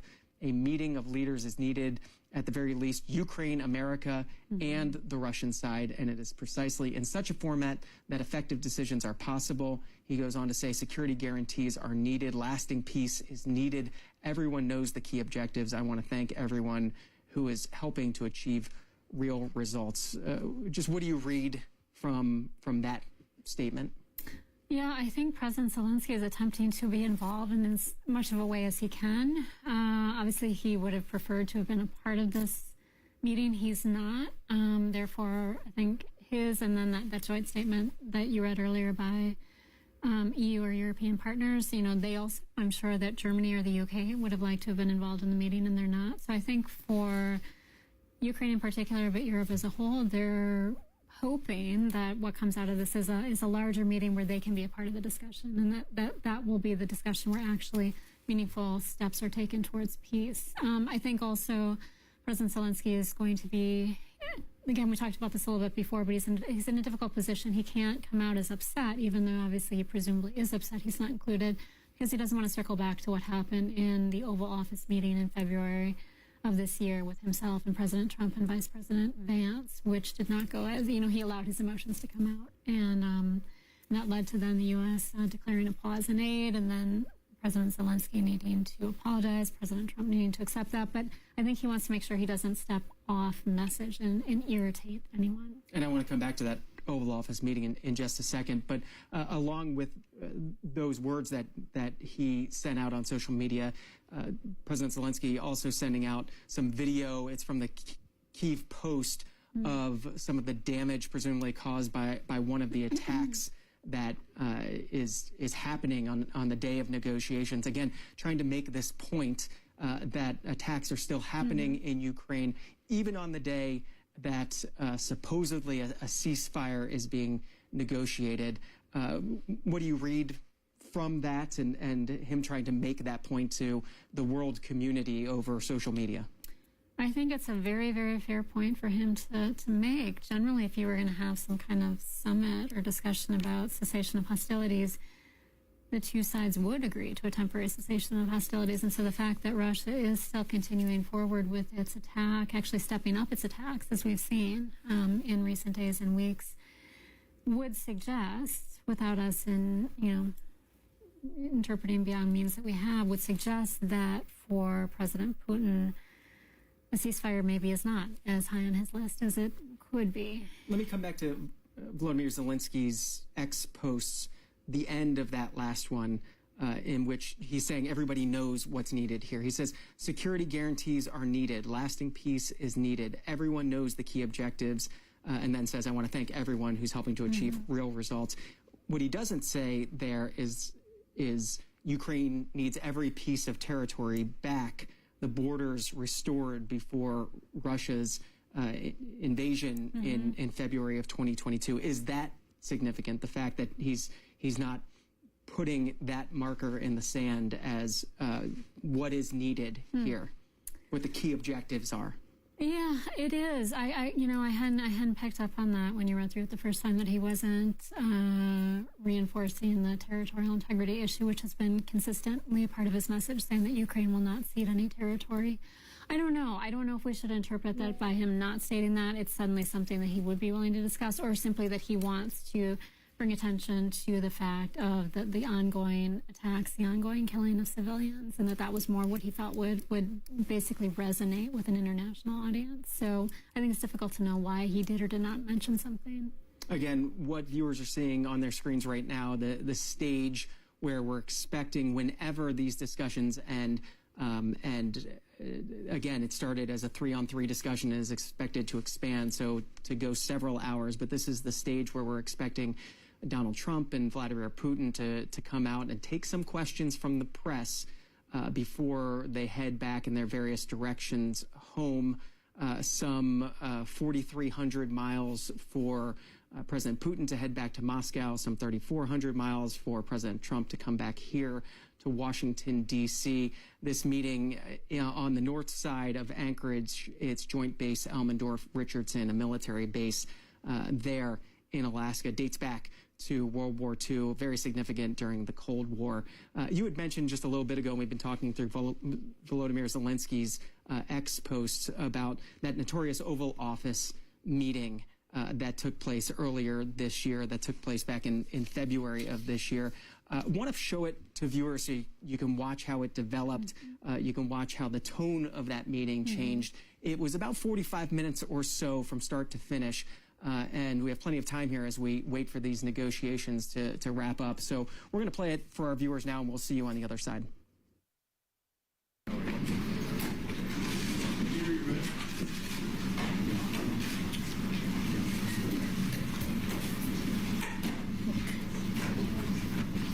Well, thank you very much. It's an honor to have President Zelensky of Ukraine.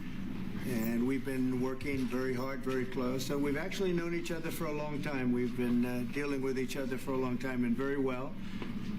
We had a little negotiation spat, but that worked out great. I think for both countries, I think for the world, actually, beyond both countries. And we have something that is a very fair deal.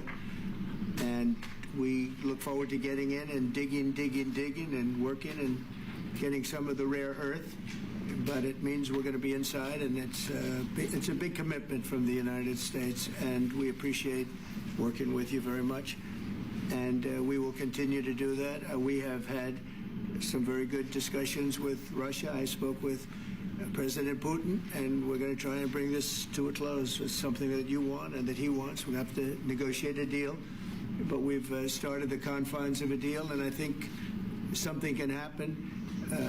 The big thing is the number of soldiers, mostly at this point, but soldiers being killed. You're losing thousands of soldiers. So on both sides, we're losing a lot of soldiers, and we want to see it stop, and we want to see the money get put to different kinds of use, like rebuilding, and we're going to be working very hard.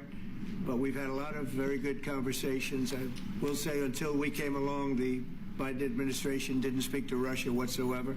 They didn't speak to anybody. They just allowed this to continue. And I will say that, I'll say in front of you, you've heard me say it 1,000 times, if I were president, this war would have never happened. We would have had a deal negotiated for you without having to go through what you've gone through. But your soldiers have been unbelievably brave. We've given them great equipment, but somebody has to use the equipment. They've been unbelievably brave, and we give them great credit. This was supposed to be over very quickly, and here we are 3 years later. So I give tremendous credit to your generals and your soldiers and yourself in the sense that it's been very hard fighting, very tough fighting. They're great fighters. And you have to be very proud of them from that standpoint. But now we want to get it over with.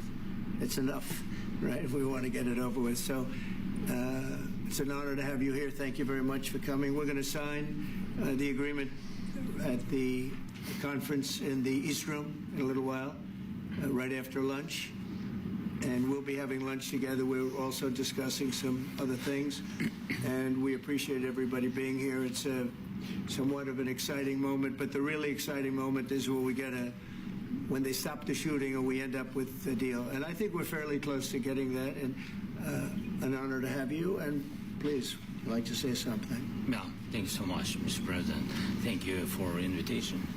And really, I hope that this first document will be a first step to real security guarantees for Ukraine, our people, our children. I really count on it.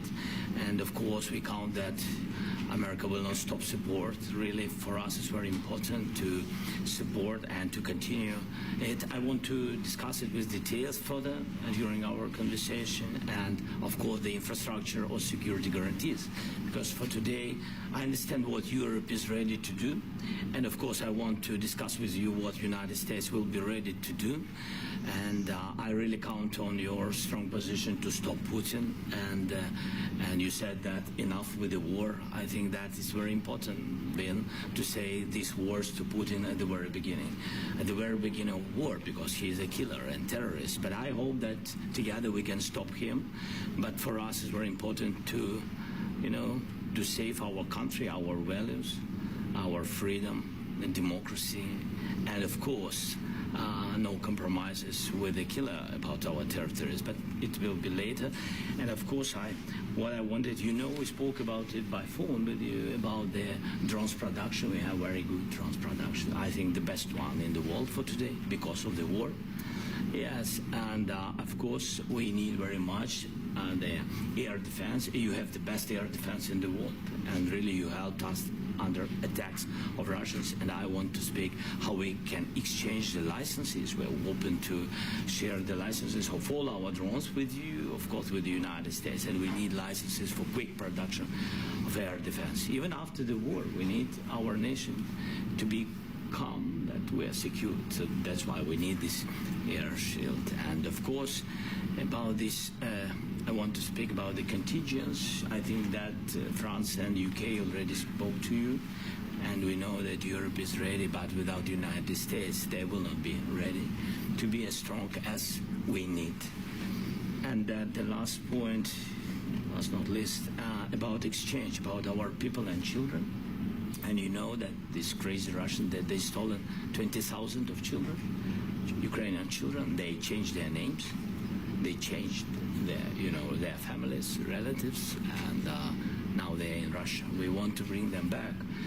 And really, it's a big, big dream, task, and goal for me and our warriors. By the way, Mr. President, we released more than 4,000 warriors from Russian prison, but there are thousands more in the prison. I wanted to share with you some images. How it's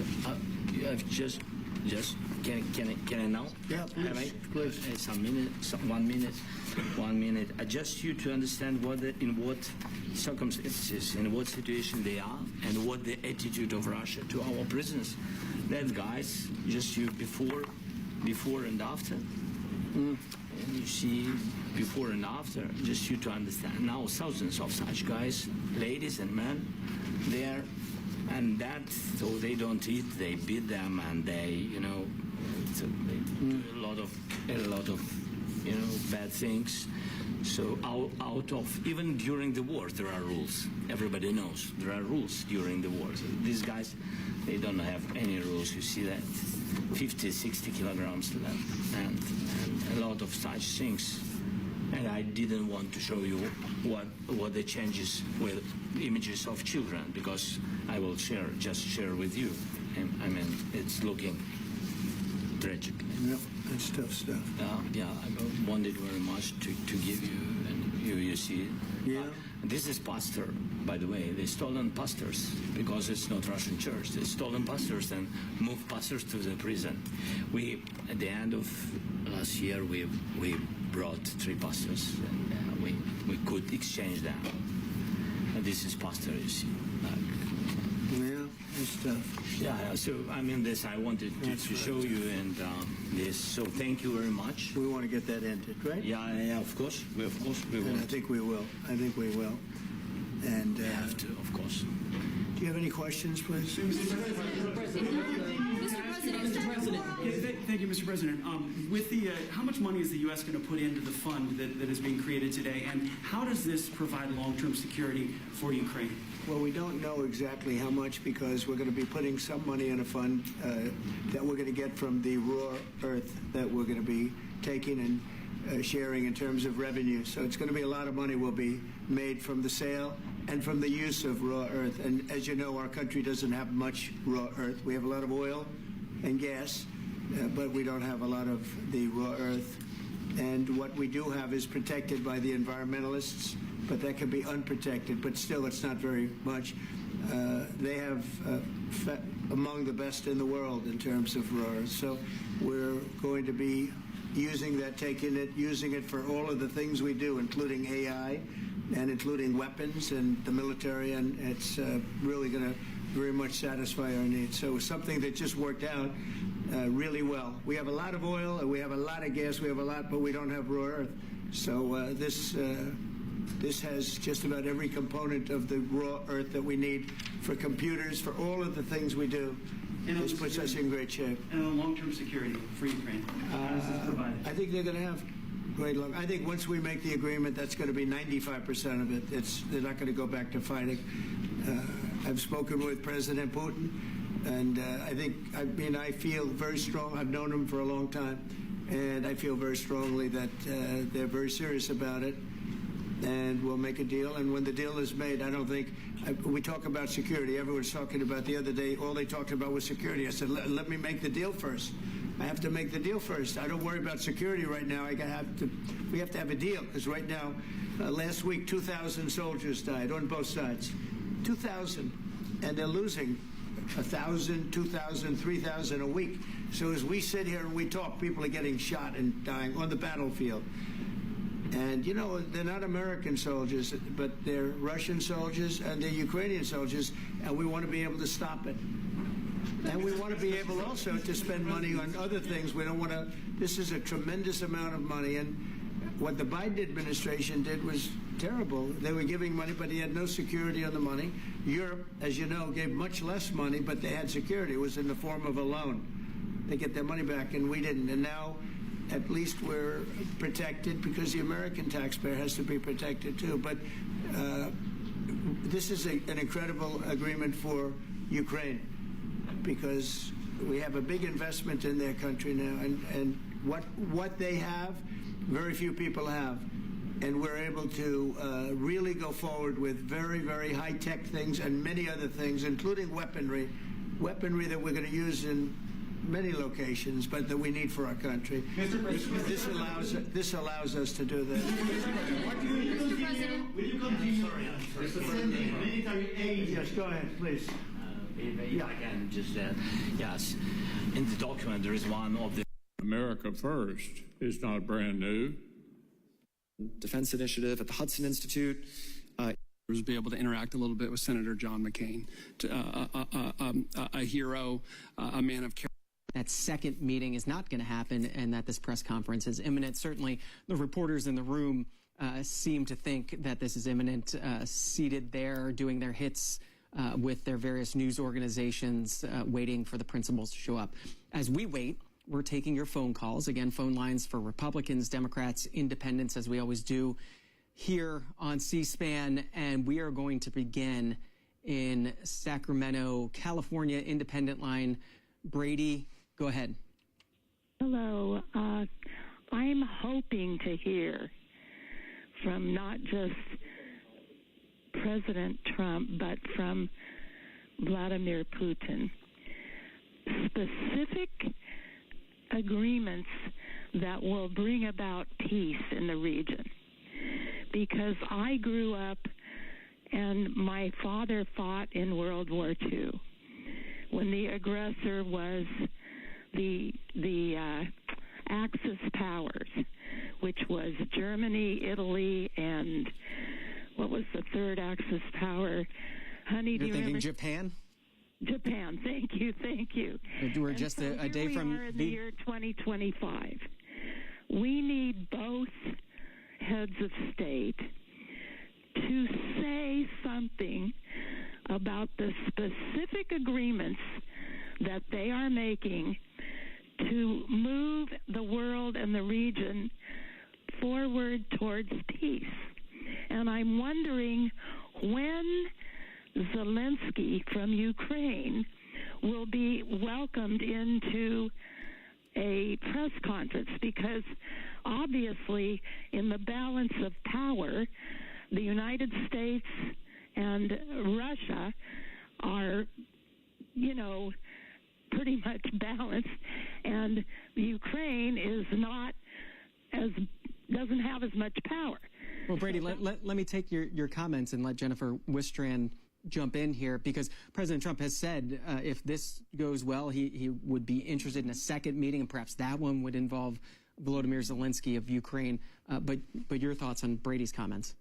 Oh, I thought Brady's comments were really well stated, and kind of bringing us back to this, and as the headline there says, pursuing peace, that this is supposed to be about peace and reestablishing the international order and creating a modicum by which we can get Ukraine back to where it does feel secure and safe and it has control over its territory. So I think it's very compelling to have a caller call in whose father did fight in World War II. And remember, that's back, what led to this post-World War II international order, where we said we're going to protect borders. We don't want to have anything like a World War II again.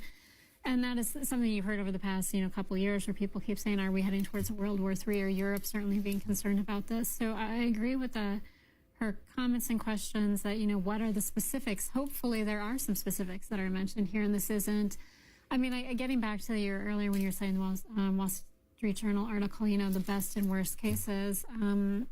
Again, I think there's a lot of best and worst cases that come out of it, but I think specifics of some meaning are what a lot of people are looking for. Brady mentions World War II in her comments. So does Wyatt White, writing to us via text from Anchorage, Alaska, saying, it's wild to me that there is so much talk of ceding land to Russia. If we're in a post-World War II order, then there's no question here that Russia's claim to Ukraine can't be respected. As long as Ukraine wants to fight, we should be standing behind them. If that is the rule of law, then that is the rule of law. Via text message from Wyatt White, writing there in Anchorage, Alaska, where this summit is taking place. Let me go to Avi in Garden Grove, California, line for Democrats. Avi, go ahead as we wait for President Trump and President Putin. Hi there. Yes, I just wanted to express my disappointment that Volodymyr Zelensky was not invited to this summit. Like the other caller said, I am curious to hear what Putin has to say in this conference. I know how unserious our president is. He's going to bring up stuff like Russiagate, and that Biden was responsible for all this, and that he's preventing World War III, and that he should receive the Nobel Peace Prize today. That's how unserious our president is. Thank you for giving me the opportunity. That was my first time calling a C-SPAN. That's Avi in California. Jennifer Wistran.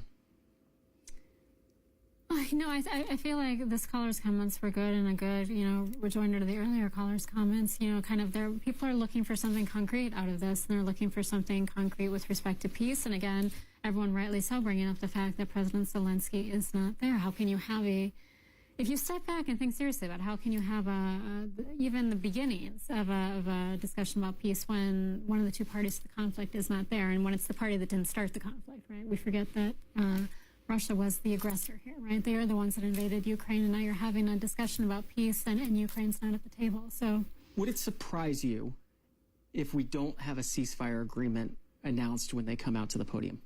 No, it would not surprise me. What I feel like is it's going to be likely stating that this is the basis for another discussion. And I think that's what President Trump had stated prior to this, is that he hoped that this would be kind of laying the groundwork for a follow-on discussion with President Zelensky and some European leaders. Hasn't that been some of the frustration, though, that President Trump has had with President Putin, that he feels like it's lip service but no action? Correct. And yes, and I think that's why he also, in the lead up to this, mentioned the possibility of, ratcheting up the sanctions against Russia. If he doesn't hear what he wants to hear today, then Russia knows. It's been forewarned that by the end of the month, they could see these secondary sanctions go into effect. If they're coming out together, and again, we don't know if that's going to happen. We just have gotten word from those in the press pool that they believe that the joint press conference is imminent. If it is in fact joint, is that a good sign? If they both come out for this one? It would certainly be telling if it's only President Trump that comes out. If for some reason President Putin departs early, then I think we can read a lot into it. But it will be interesting, again, the optics of this, looking at the body language, looking at what does he lead with, right? And it's been a day of optics. It really has. The military airplanes there on the tarmac to President Putin getting into the Beast, to the presidential limousine and driving away with President Trump. A day of optics. It absolutely has, and that's why it'll be interesting, Does President Trump give the outcome of the discussion? Does he turn the table, see it over to President Putin and say, would you like to see, we'll have to watch very closely how it plays out. Let's go to Williamsburg, Virginia. Brandon's waiting. Republican. Brandon, go ahead. We are awaiting the start of this press conference. Hello, my name is Brandon Thomas Martin. I have to say President Trump need to stop saying bad words. Okay. Any thoughts on this summit, Brandon? Because last time he's doing that, he need to stop raising the gas prices. All right. Well, we'll stick to the summit. This is Carolyn in Utah, independent. Carolyn, thanks for waiting. I'll get in front of the line and hear this dude. Carolyn, you with us? Yes. Hi. Go ahead.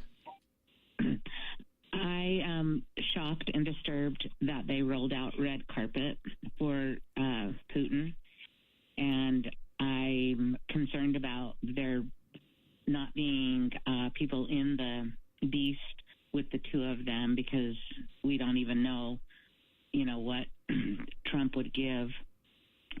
And this is just shocking to me that they've rolled this out like it's really going to matter when they don't have the principal player in Vladimir Putin or Carolyn, what do you expect to hear in the next couple minutes, and is that different from what you want to hear?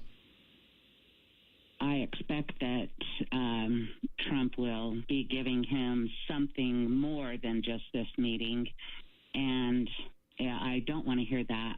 I would like to see our president stand up to him because he's a war criminal, and what he's doing in Ukraine is illegal. It's not acceptable.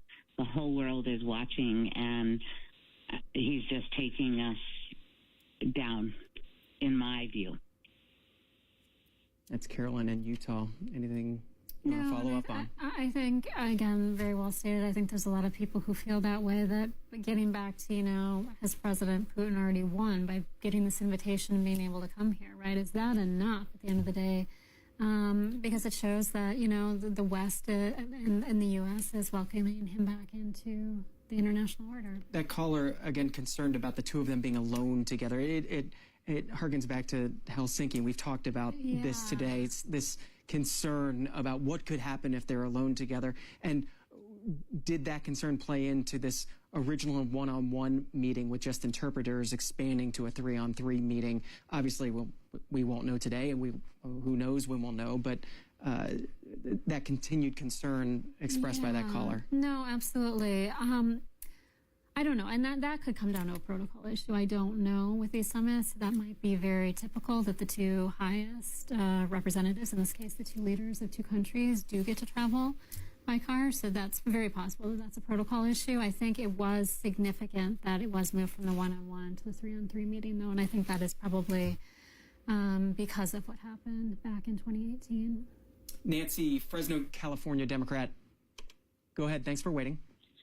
Hi, thank you for taking my call. I am shocked that we are normalizing this.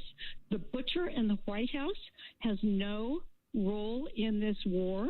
I don't understand why we are listening to him. He has absolutely no reason to be putting his nose into this. All he has to do is send weapons and money to Ukraine. He should not be negotiating in the absence of President Zelensky with this criminal from Russia. Like the caller from Utah, I am amazed that a red carpet was rolled out to this man. It's disgusting, and we should not be normalizing it. Do you see how many people are there? It's unbelievable how many people are there to see there's no ceasefire, just to find out there's no ceasefire, and that Donald Trump fails once again. Taco, goodbye. That's Nancy in Fresno, California. She seems to not believe there'll be a ceasefire announcement today. Yeah, no, I think a lot of people are skeptical. And again, her underscoring, as a number of the previous callers said, the fact that how can you have a meaningful discussion about peace when the leader of Ukraine is not a part of the discussion? It would seem to set the base at an impossible ability to be achieved.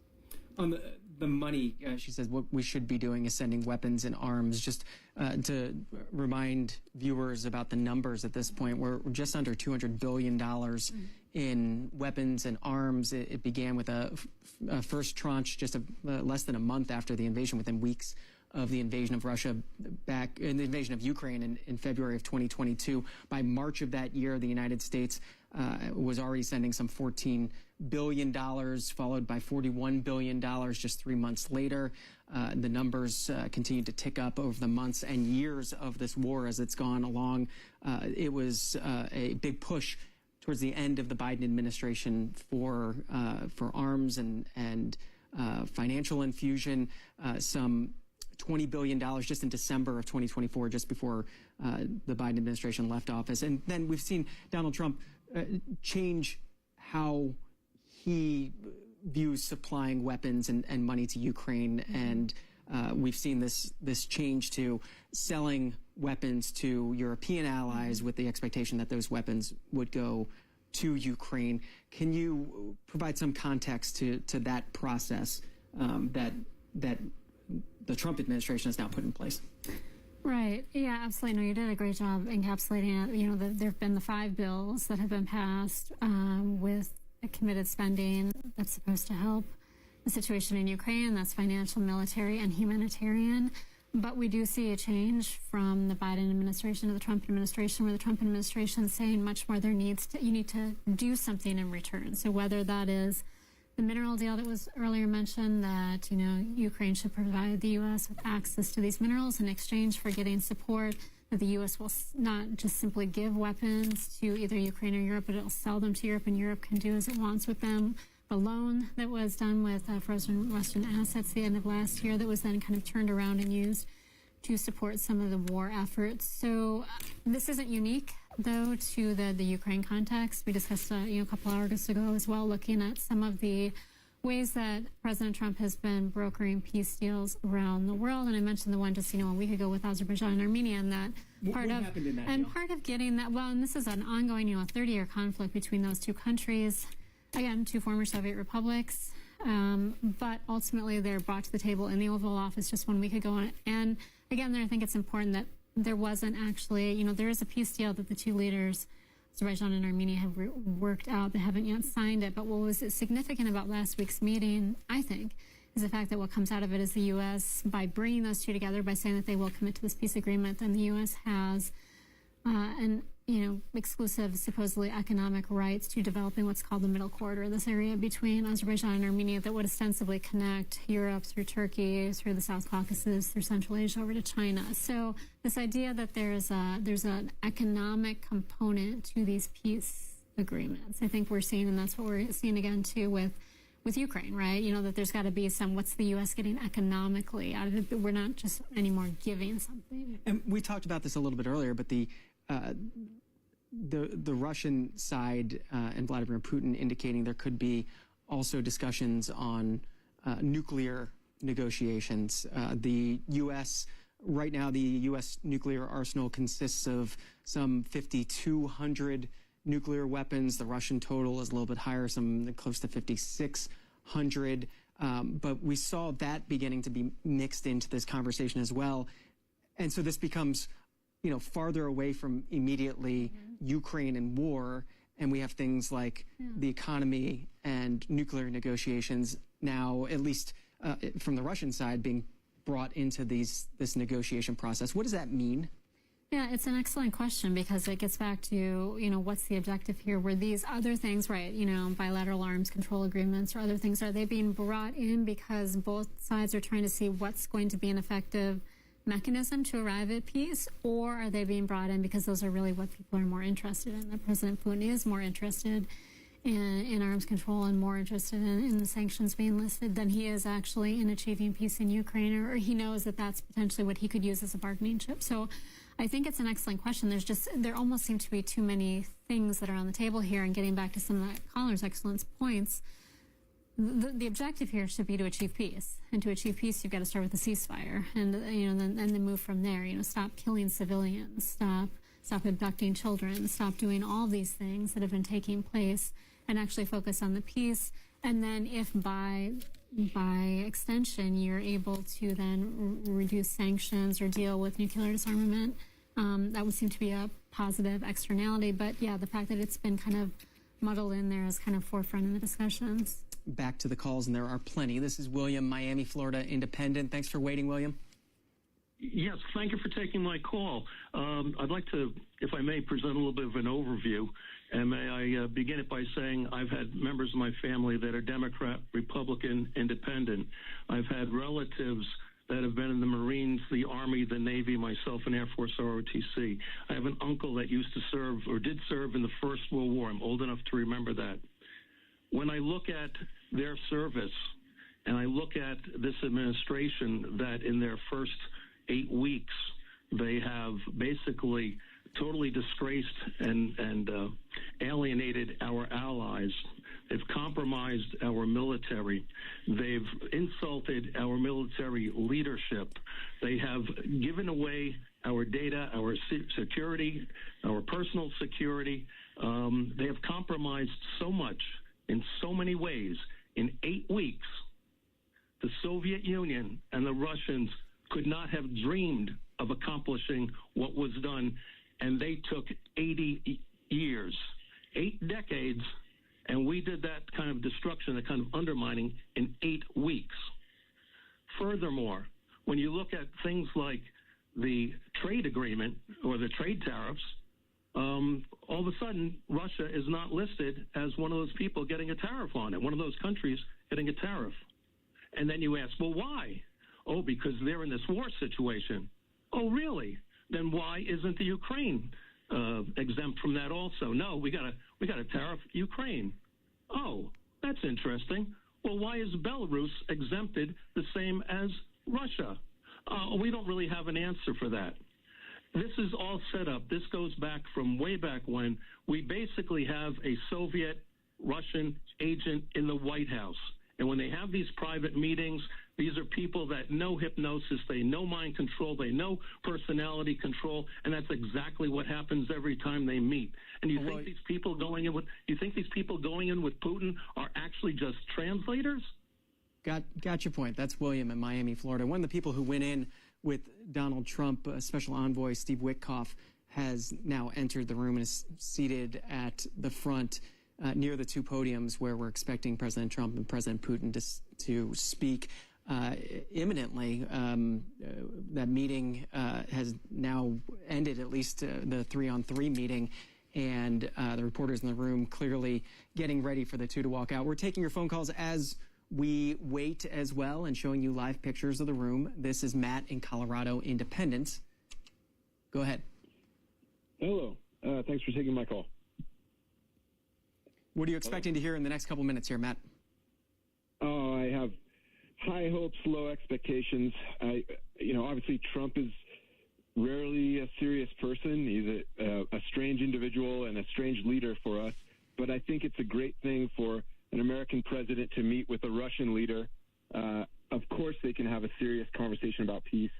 This is essentially a conflict between two great powers. I believe that Ukraine is basically a proxy for the United States and NATO in this conflict. It's a tragic situation, particularly for the Ukrainians, and I hope that they can do something to end this situation. Like I said, I don't have a lot of faith in Trump. Putin seems like an extremely serious politician, frightening personality at times, obviously, and we'll see what happens. That's Matt in Colorado. Anything from the last two callers that you wanted to talk about? I'm just the most recent caller, is, raising the point, is Ukraine a proxy? For the United States, he was saying. Yeah, a proxy for the United States, and that this is, there have been people that made the discussion this is more about, a war about the U.S. versus Russia, and, where it's just, again, kind of a redo of the Cold War, except in a hot war format.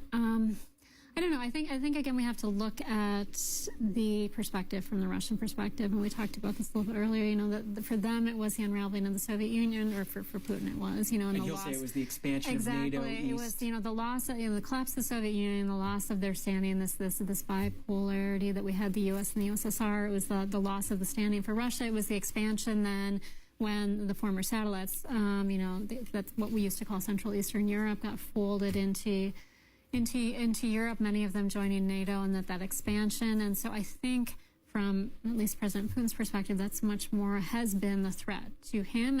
And again, with the war, I think going into Georgia was a test. Would the U.S. and the West push back? And then the annexation of Crimea in 2014, would people push back? And then, with this was kind of the first time he saw pushback, right, of a meaningful measure. So that's why it's very interesting. The land will come back and be a very, as again the callers have all raised, that's going to be very significant. If the West says it's okay to cede part of Ukraine's territory, then that's really a rupture from what we agreed upon post 1945.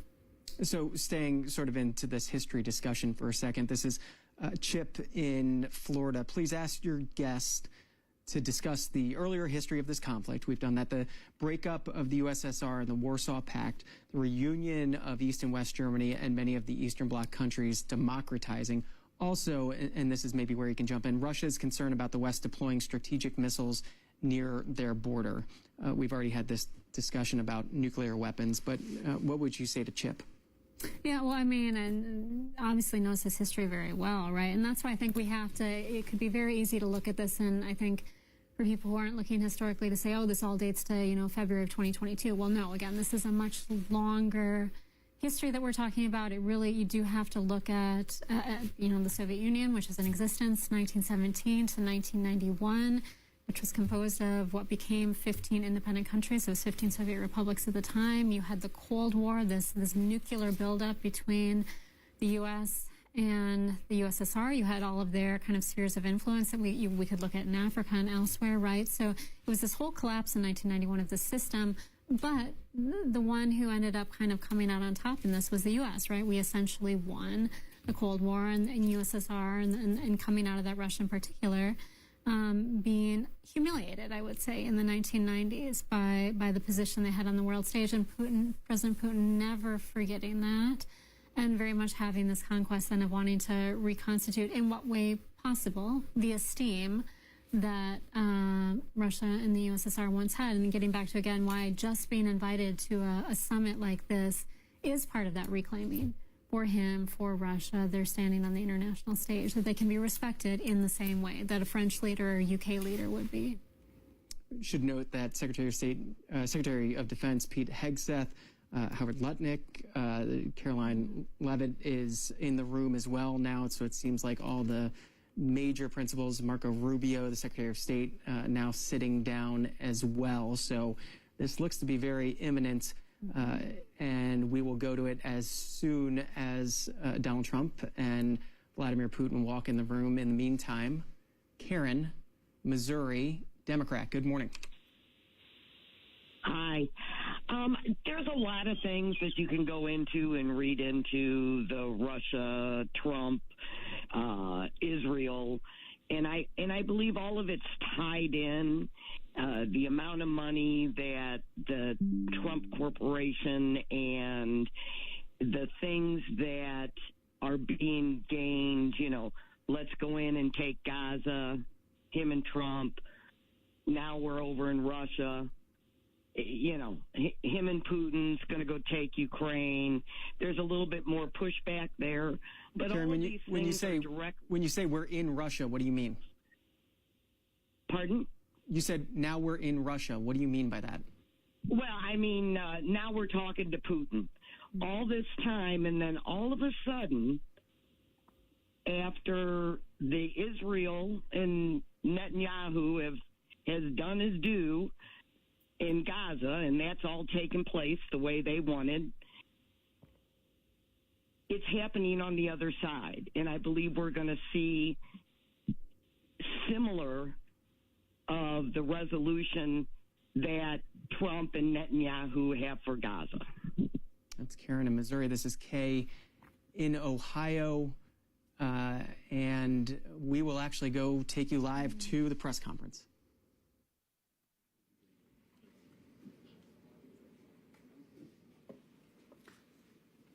Mr. President, ladies and gentlemen, our negotiations have been held in a constructive atmosphere of mutual respect.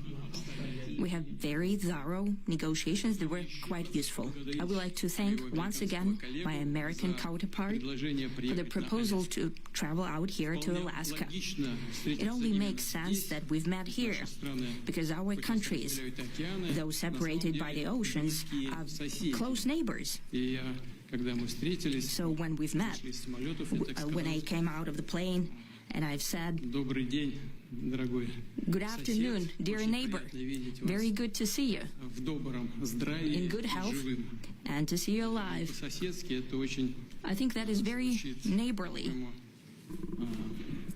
And I think that's some kind words that we can say to each other. We're separated by the Strait of Bering, though there are 2 islands only between the Russian island and the U.S. island. They're only 4 kilometers apart. We're close neighbors, and it's a fact. It's also important that Alaska has to do with our common heritage, common history between Russia and the U.S., and many positive events have to do with that territory. Still, there is tremendous cultural heritage back from the Russian Latin America. For example, Orthodox churches and a lot of more than 700 geographical names of Russian origin. During the Second World War, it was here in Alaska that was the origin of the legendary air bridge for the supply of military aircraft and other equipment under the Lend-Lease program. It was a dangerous and treacherous route over the vast emptiness of ice. However, the pilots of both countries did everything to bring closer the victory. They risked their lives and they gave it all for the common victory. I was just in the city of Magadan in Russia, and there is a memorial there dedicated to the Russian and the U.S. pilots. And there are two flags, the U.S. flag and the Russian flag. And I know that here as well there is such a memorial. There is a military burial place several kilometers away from here. The Soviet pilots that buried there who died during that dangerous mission. We're thankful to the citizens and the government of the U.S. for carefully taking care of their memory. I think that's very worthy and noble. We'll always remember other historical examples when our countries defeated common enemies together in the spirit of battle camaraderie and allyship that supported each other and facilitated each other. I'm sure that this heritage will help us rebuild and foster mutually beneficial and equal ties at this new stage, even during the hardest conditions. It is known that there have been no summits between Russia and the U.S. for 4 years, and that's a long time. This time was very hard for bilateral relations, and let's be frank, they've fallen to the lowest point since the Cold War. I think that's not benefiting our countries and the world as a whole. It is apparent that sooner or later, we have to amend the situation to move on from the confrontation to dialogue. And in this case, a personal meeting between the heads of state has been long overdue, naturally, under the condition of serious and painstaking work. And this work has been done in general. Me and President Trump have very good direct contact. We've spoken multiple times. We spoke frankly on the phone. And special envoy of the President, Mr. Woodruff, traveled out to Russia several times. Our advisors and heads of foreign ministries kept in touch all the time. And we know fully well that one of the central issues was the situation around Ukraine. We see the strive of the administration and President Trump personally to help facilitate the resolution of the Ukrainian conflict. And his strive to get to the crux of the matter, to understand its history, is precious. As I've said, the situation in Ukraine has to do with fundamental threats to our security. Moreover, we've always considered the Ukrainian nation, and I've said it multiple times, a brotherly nation, however strange it may sound in these conditions. We have the same roots, and everything that's happening is a tragedy for us, a terrible wound. Therefore, the country is sincerely interested in putting an end to it. At the same time, we're convinced that in order to make the settlement lasting and long-term, we need to eliminate all the primary roots, the primary causes of that conflict. And we've said it multiple times, to consider all legitimate concerns of Russia and to reinstate a just balance of security in Europe and in the world on the whole. And I agree with President Trump, as he has said today, that naturally the security of Ukraine should be ensured as well. Naturally, we are prepared to work on that. I would like to hope that the agreement that we've reached together will help us bring closer that goal and will pave the path towards peace in Ukraine. We expect that Kiev and European capitals will perceive that constructively and that they won't throw a wrench in the works. They will not make any attempts to use some backroom dealings or to conduct provocations to torpedo the nascent progress. Incidentally, when the new administration came to power, bilateral trade started to grow. It's still very symbolic. Still, we have a growth of 20%. As I said, we have a lot of dimensions for joint work. It is clear that the U.S. and Russian investment and business cooperation has tremendous potential. Russia and the U.S. can offer each other so much in trade, digital, high-tech, and in space exploration. We see that Arctic cooperation is also very possible. нашим Дальним Востоком и американским западным побережьем. В общем, нашим странам важно и нужно перелистнуть страницу и вернуться к сотрудничеству. Символично, что неподалеку на границе России и США, как я уже говорил, проходит так называемая линия перемены дат, где можно буквально перешагнуть из вчера в завтра. Надеюсь, что у нас так и получится в политической сфере. Я хотел бы поблагодарить господина Трампа за совместную работу, за доброжелательный и доверительный тон бесед. Главное, что с обеих сторон был настроен на результат. Мы видим, что президент США имеет четкое представление о том, чего хочет добиться, искренне заботится о процветании своей страны и в то же время проявляет понимание наличия в России своих национальных интересов. Рассчитывает, что сегодняшние договоренности станут опорной точкой не только для решения украинской проблемы, но и положит начало восстановлению деловых прагматичных отношений между Россией и США. Ну и в завершение хотел бы вот что добавить. Я помню, что в 2022 году во время последних контактов с прежней администрацией я тогда пытался убедить своего прежнего американского коллегу в том, что не нужно доводить до ситуации, после наступления, которые могут наступить тяжелые последствия в виде боевых действий. И прямо сказал тогда, что это большая ошибка. И вот сегодня мы слышим, когда президент Трамп говорит, что если бы я был президентом, то войны бы не было. Я думаю, что так бы на самом деле случилось. Я подтверждаю это, потому что в целом у нас с президентом Трампом наладился очень хороший деловой и доверительный контакт. И у меня есть все основания полагать, что, двигаясь по этому пути, мы можем дойти и до, чем быстрее, тем лучше, до завершения конфликта в Украине. Благодарю вас за внимание. Thank you very much, Mr. President. That was very profound, and I will say that I believe we had a very productive meeting. There were many, many points that we agreed on, most of them, I would say, a couple of big ones that we haven't quite got there, but we've made some headway.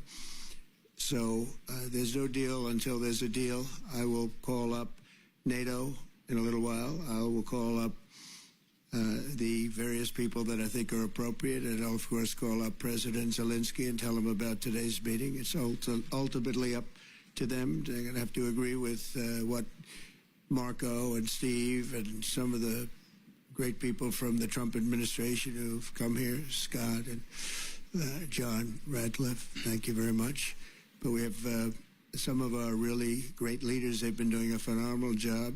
We also have some tremendous Russian business representatives here, and I think everybody wants to deal with us. We've become the hottest country anywhere in the world in a very short period of time, and we look forward to that. We look forward to dealing. We're going to try and get this over with. We really made some great progress today. I've always had a fantastic relationship with President Putin, with Vladimir. We had many tough meetings, good meetings. We were interfered with by the Russia hoax. It made it a little bit tougher to deal with, but he understood it.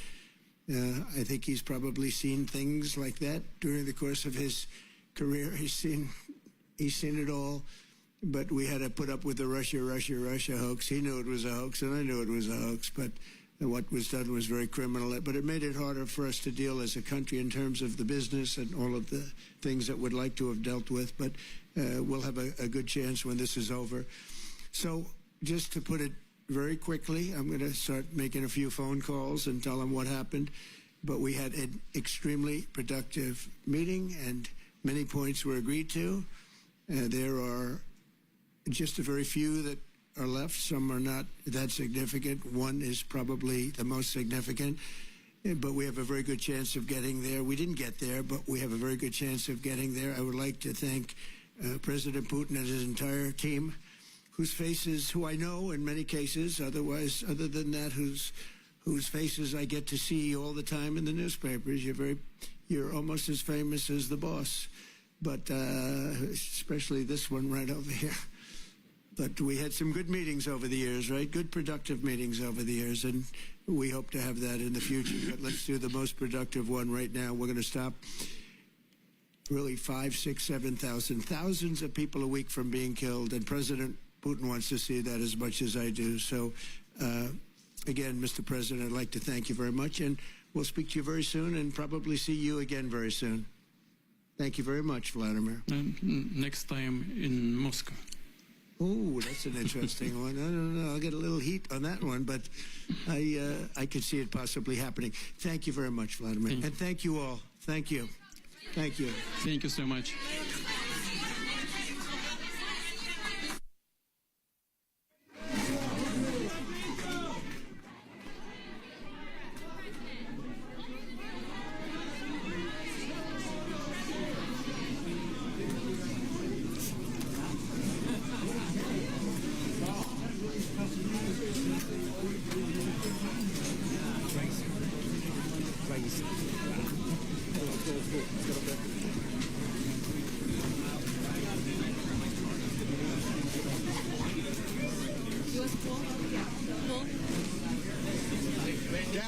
Down, please, sir, down.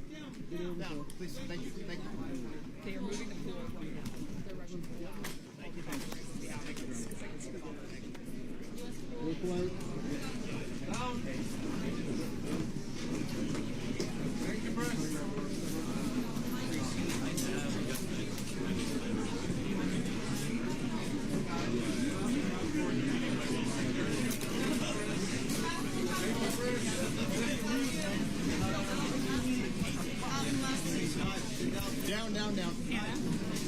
Down. Down.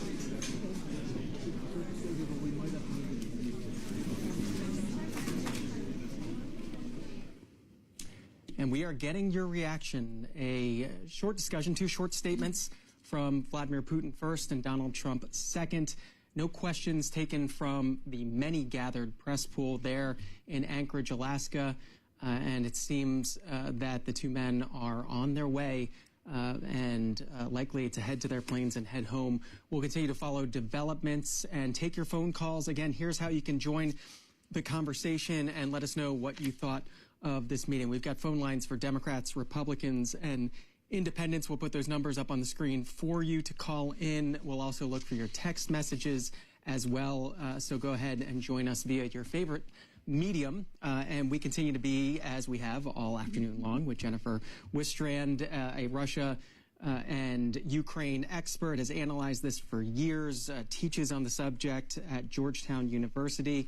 What's your take, just immediate, from that and the fact that they took no questions from the press?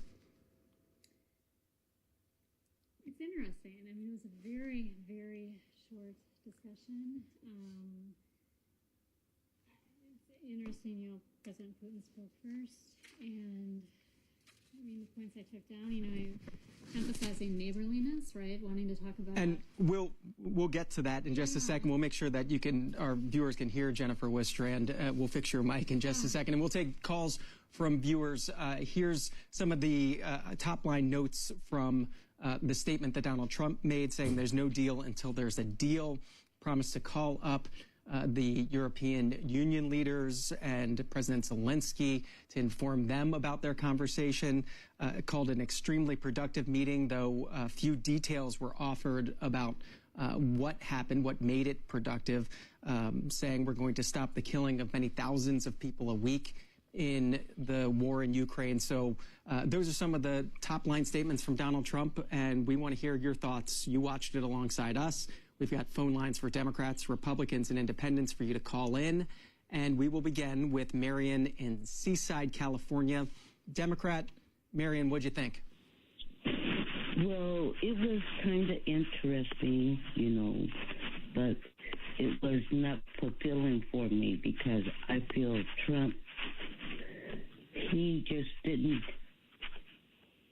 didn't serve the United States. He should have put more out on, California and the United States. He should have said, I am going to protect the United States. I am going to do whatever, But yet, all he did was just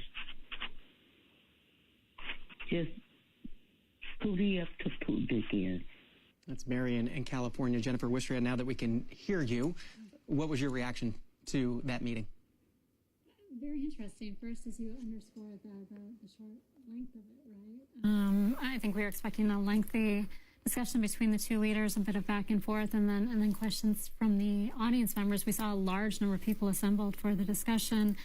But, you know, the fact, again, notes I took down the fact that President Putin spoke first. He talked about neighborliness, really underscoring the fact that the U.S. and Russia are not only physically neighbors, but in the past were actual, you know, like meaningful neighbors. He talked about building new ties, talked about U.S.-Russia cooperation. Mention of Ukraine seemed secondary here, right? A couple times he would throw in the fact that, well, and yes, we need to get to some kind of settlement with respect to the conflict over Ukraine. A lot of praise for Trump.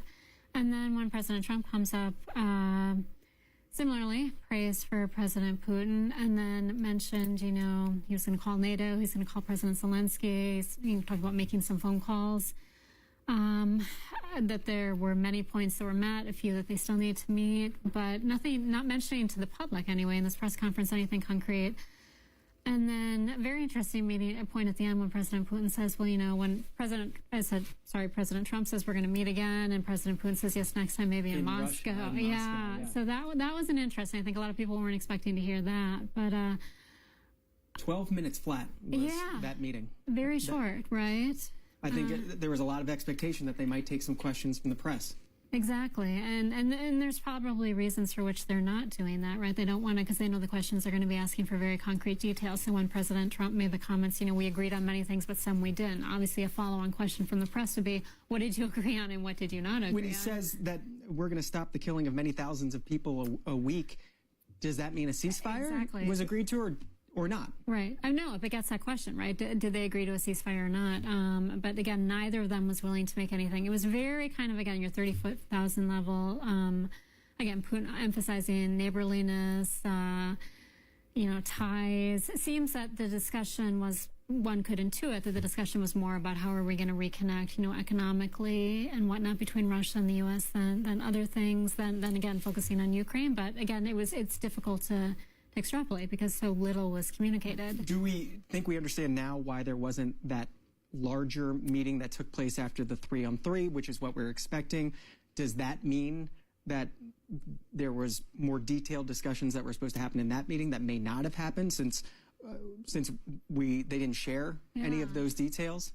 Yeah, I mean, that could be a takeaway from it, is that the fact that, and I think when the images were being shown earlier, you know, you had the finance minister, the defense minister, the special economic envoy, they were not a party to this 3-on-3 meeting. So the fact that they were not, and as you said, it looks like this is the end, right? That there isn't going to be, you know, a follow-on, a larger 6-on-6 or 8-on-8 meeting. So perhaps there really weren't substantial gains made in this discussion that would merit a larger discussion, or perhaps they just jumped to that larger discussion about economic, you know, cooperation, and the Ukrainian situation was really secondary. This is Tim's take in Houston, Texas. It's kind of a waste of time.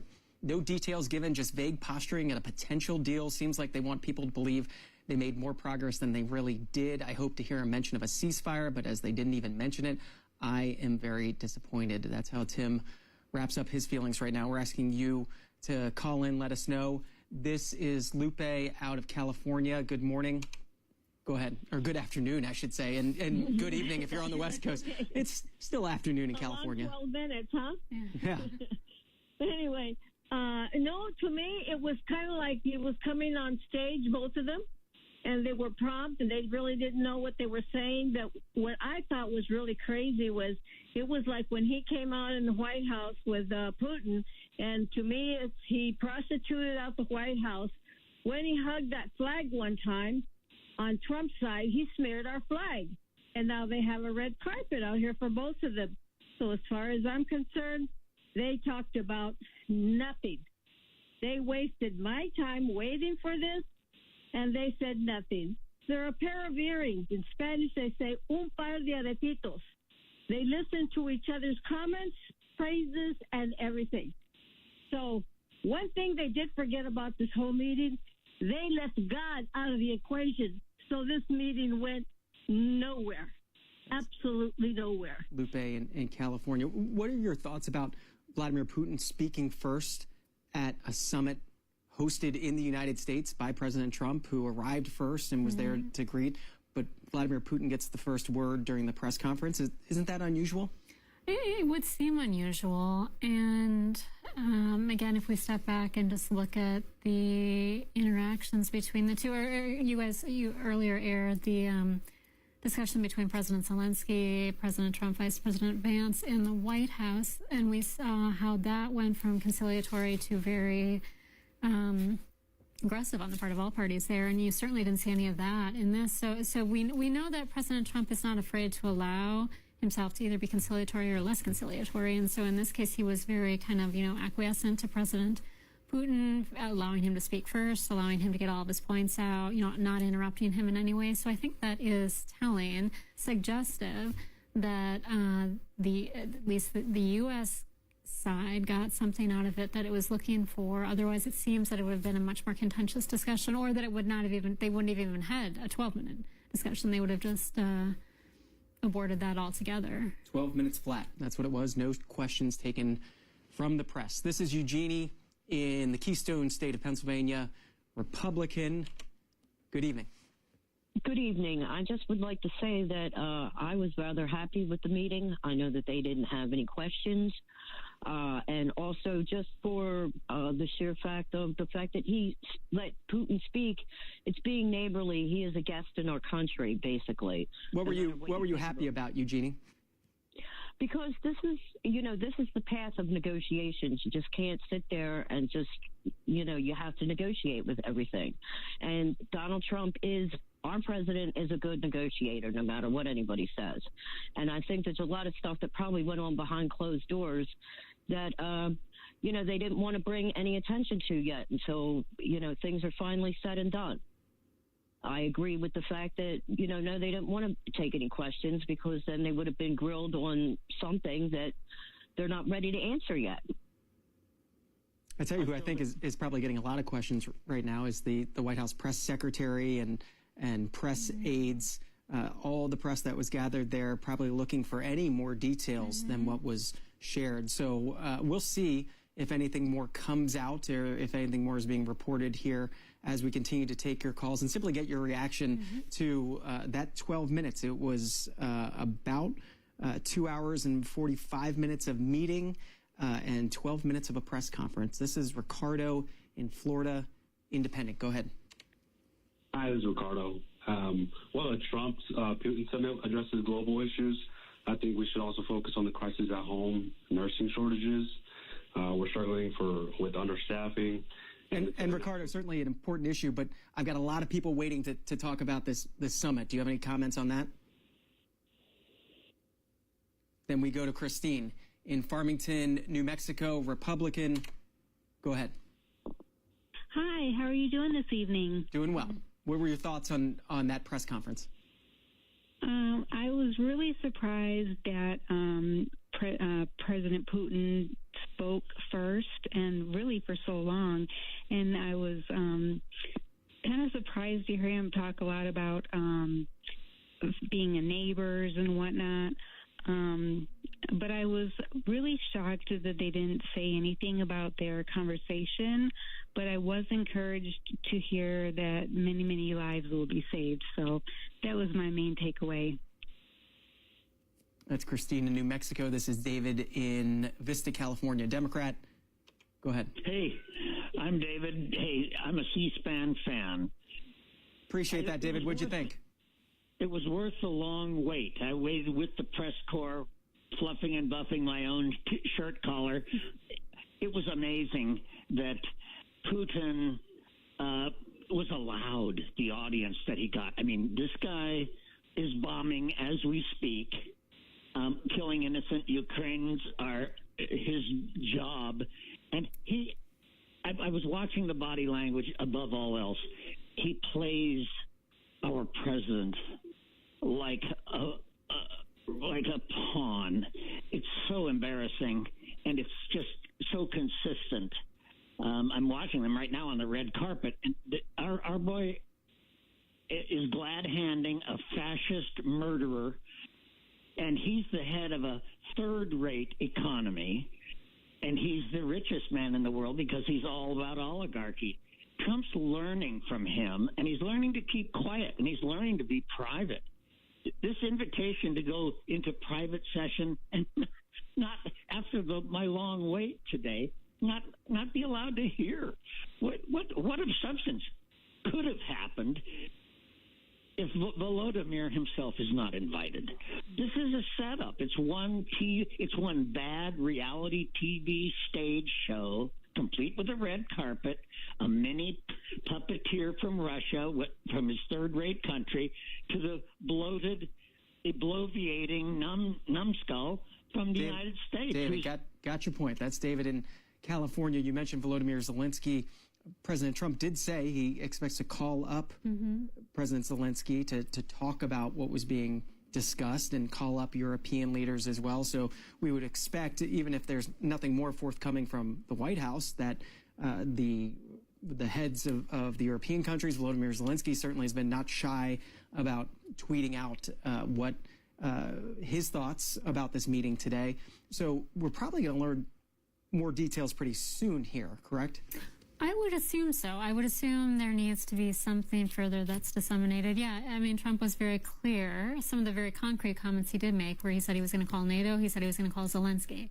That will be consistent with what he mentioned in the lead up to the summit, was that he anticipated this would be a preliminary discussion that would lead to a follow-on discussion with himself, President Putin, President Zelensky, and he said, and possibly some European leaders. So hopefully that is what indeed was being intimated by mentioning those phone calls, that there's going to be a follow-on meeting. Again, one of the callers mentioned, he stated too, that a lot of lives are going to be saved. So hopefully that's suggesting that a ceasefire is going to be imminent. But beyond that, again, it was, as again, a couple of the callers have pointed out, very abstract language. And the second meeting, there was that moment at the end where President Putin suggested that the second meeting would be in Moscow, and President Trump calling that idea interesting. The quote he said was, "I would get a little heat on that," and it's Congresswoman Maggie Goodlander quoting that on her social media page, saying, "You think?" Maggie Goodlander, a Democrat from the state of New Hampshire, the 2nd Congressional District of New Hampshire. This is Tom out of Pennsylvania, a Republican. Go ahead. Hi, thanks for having me.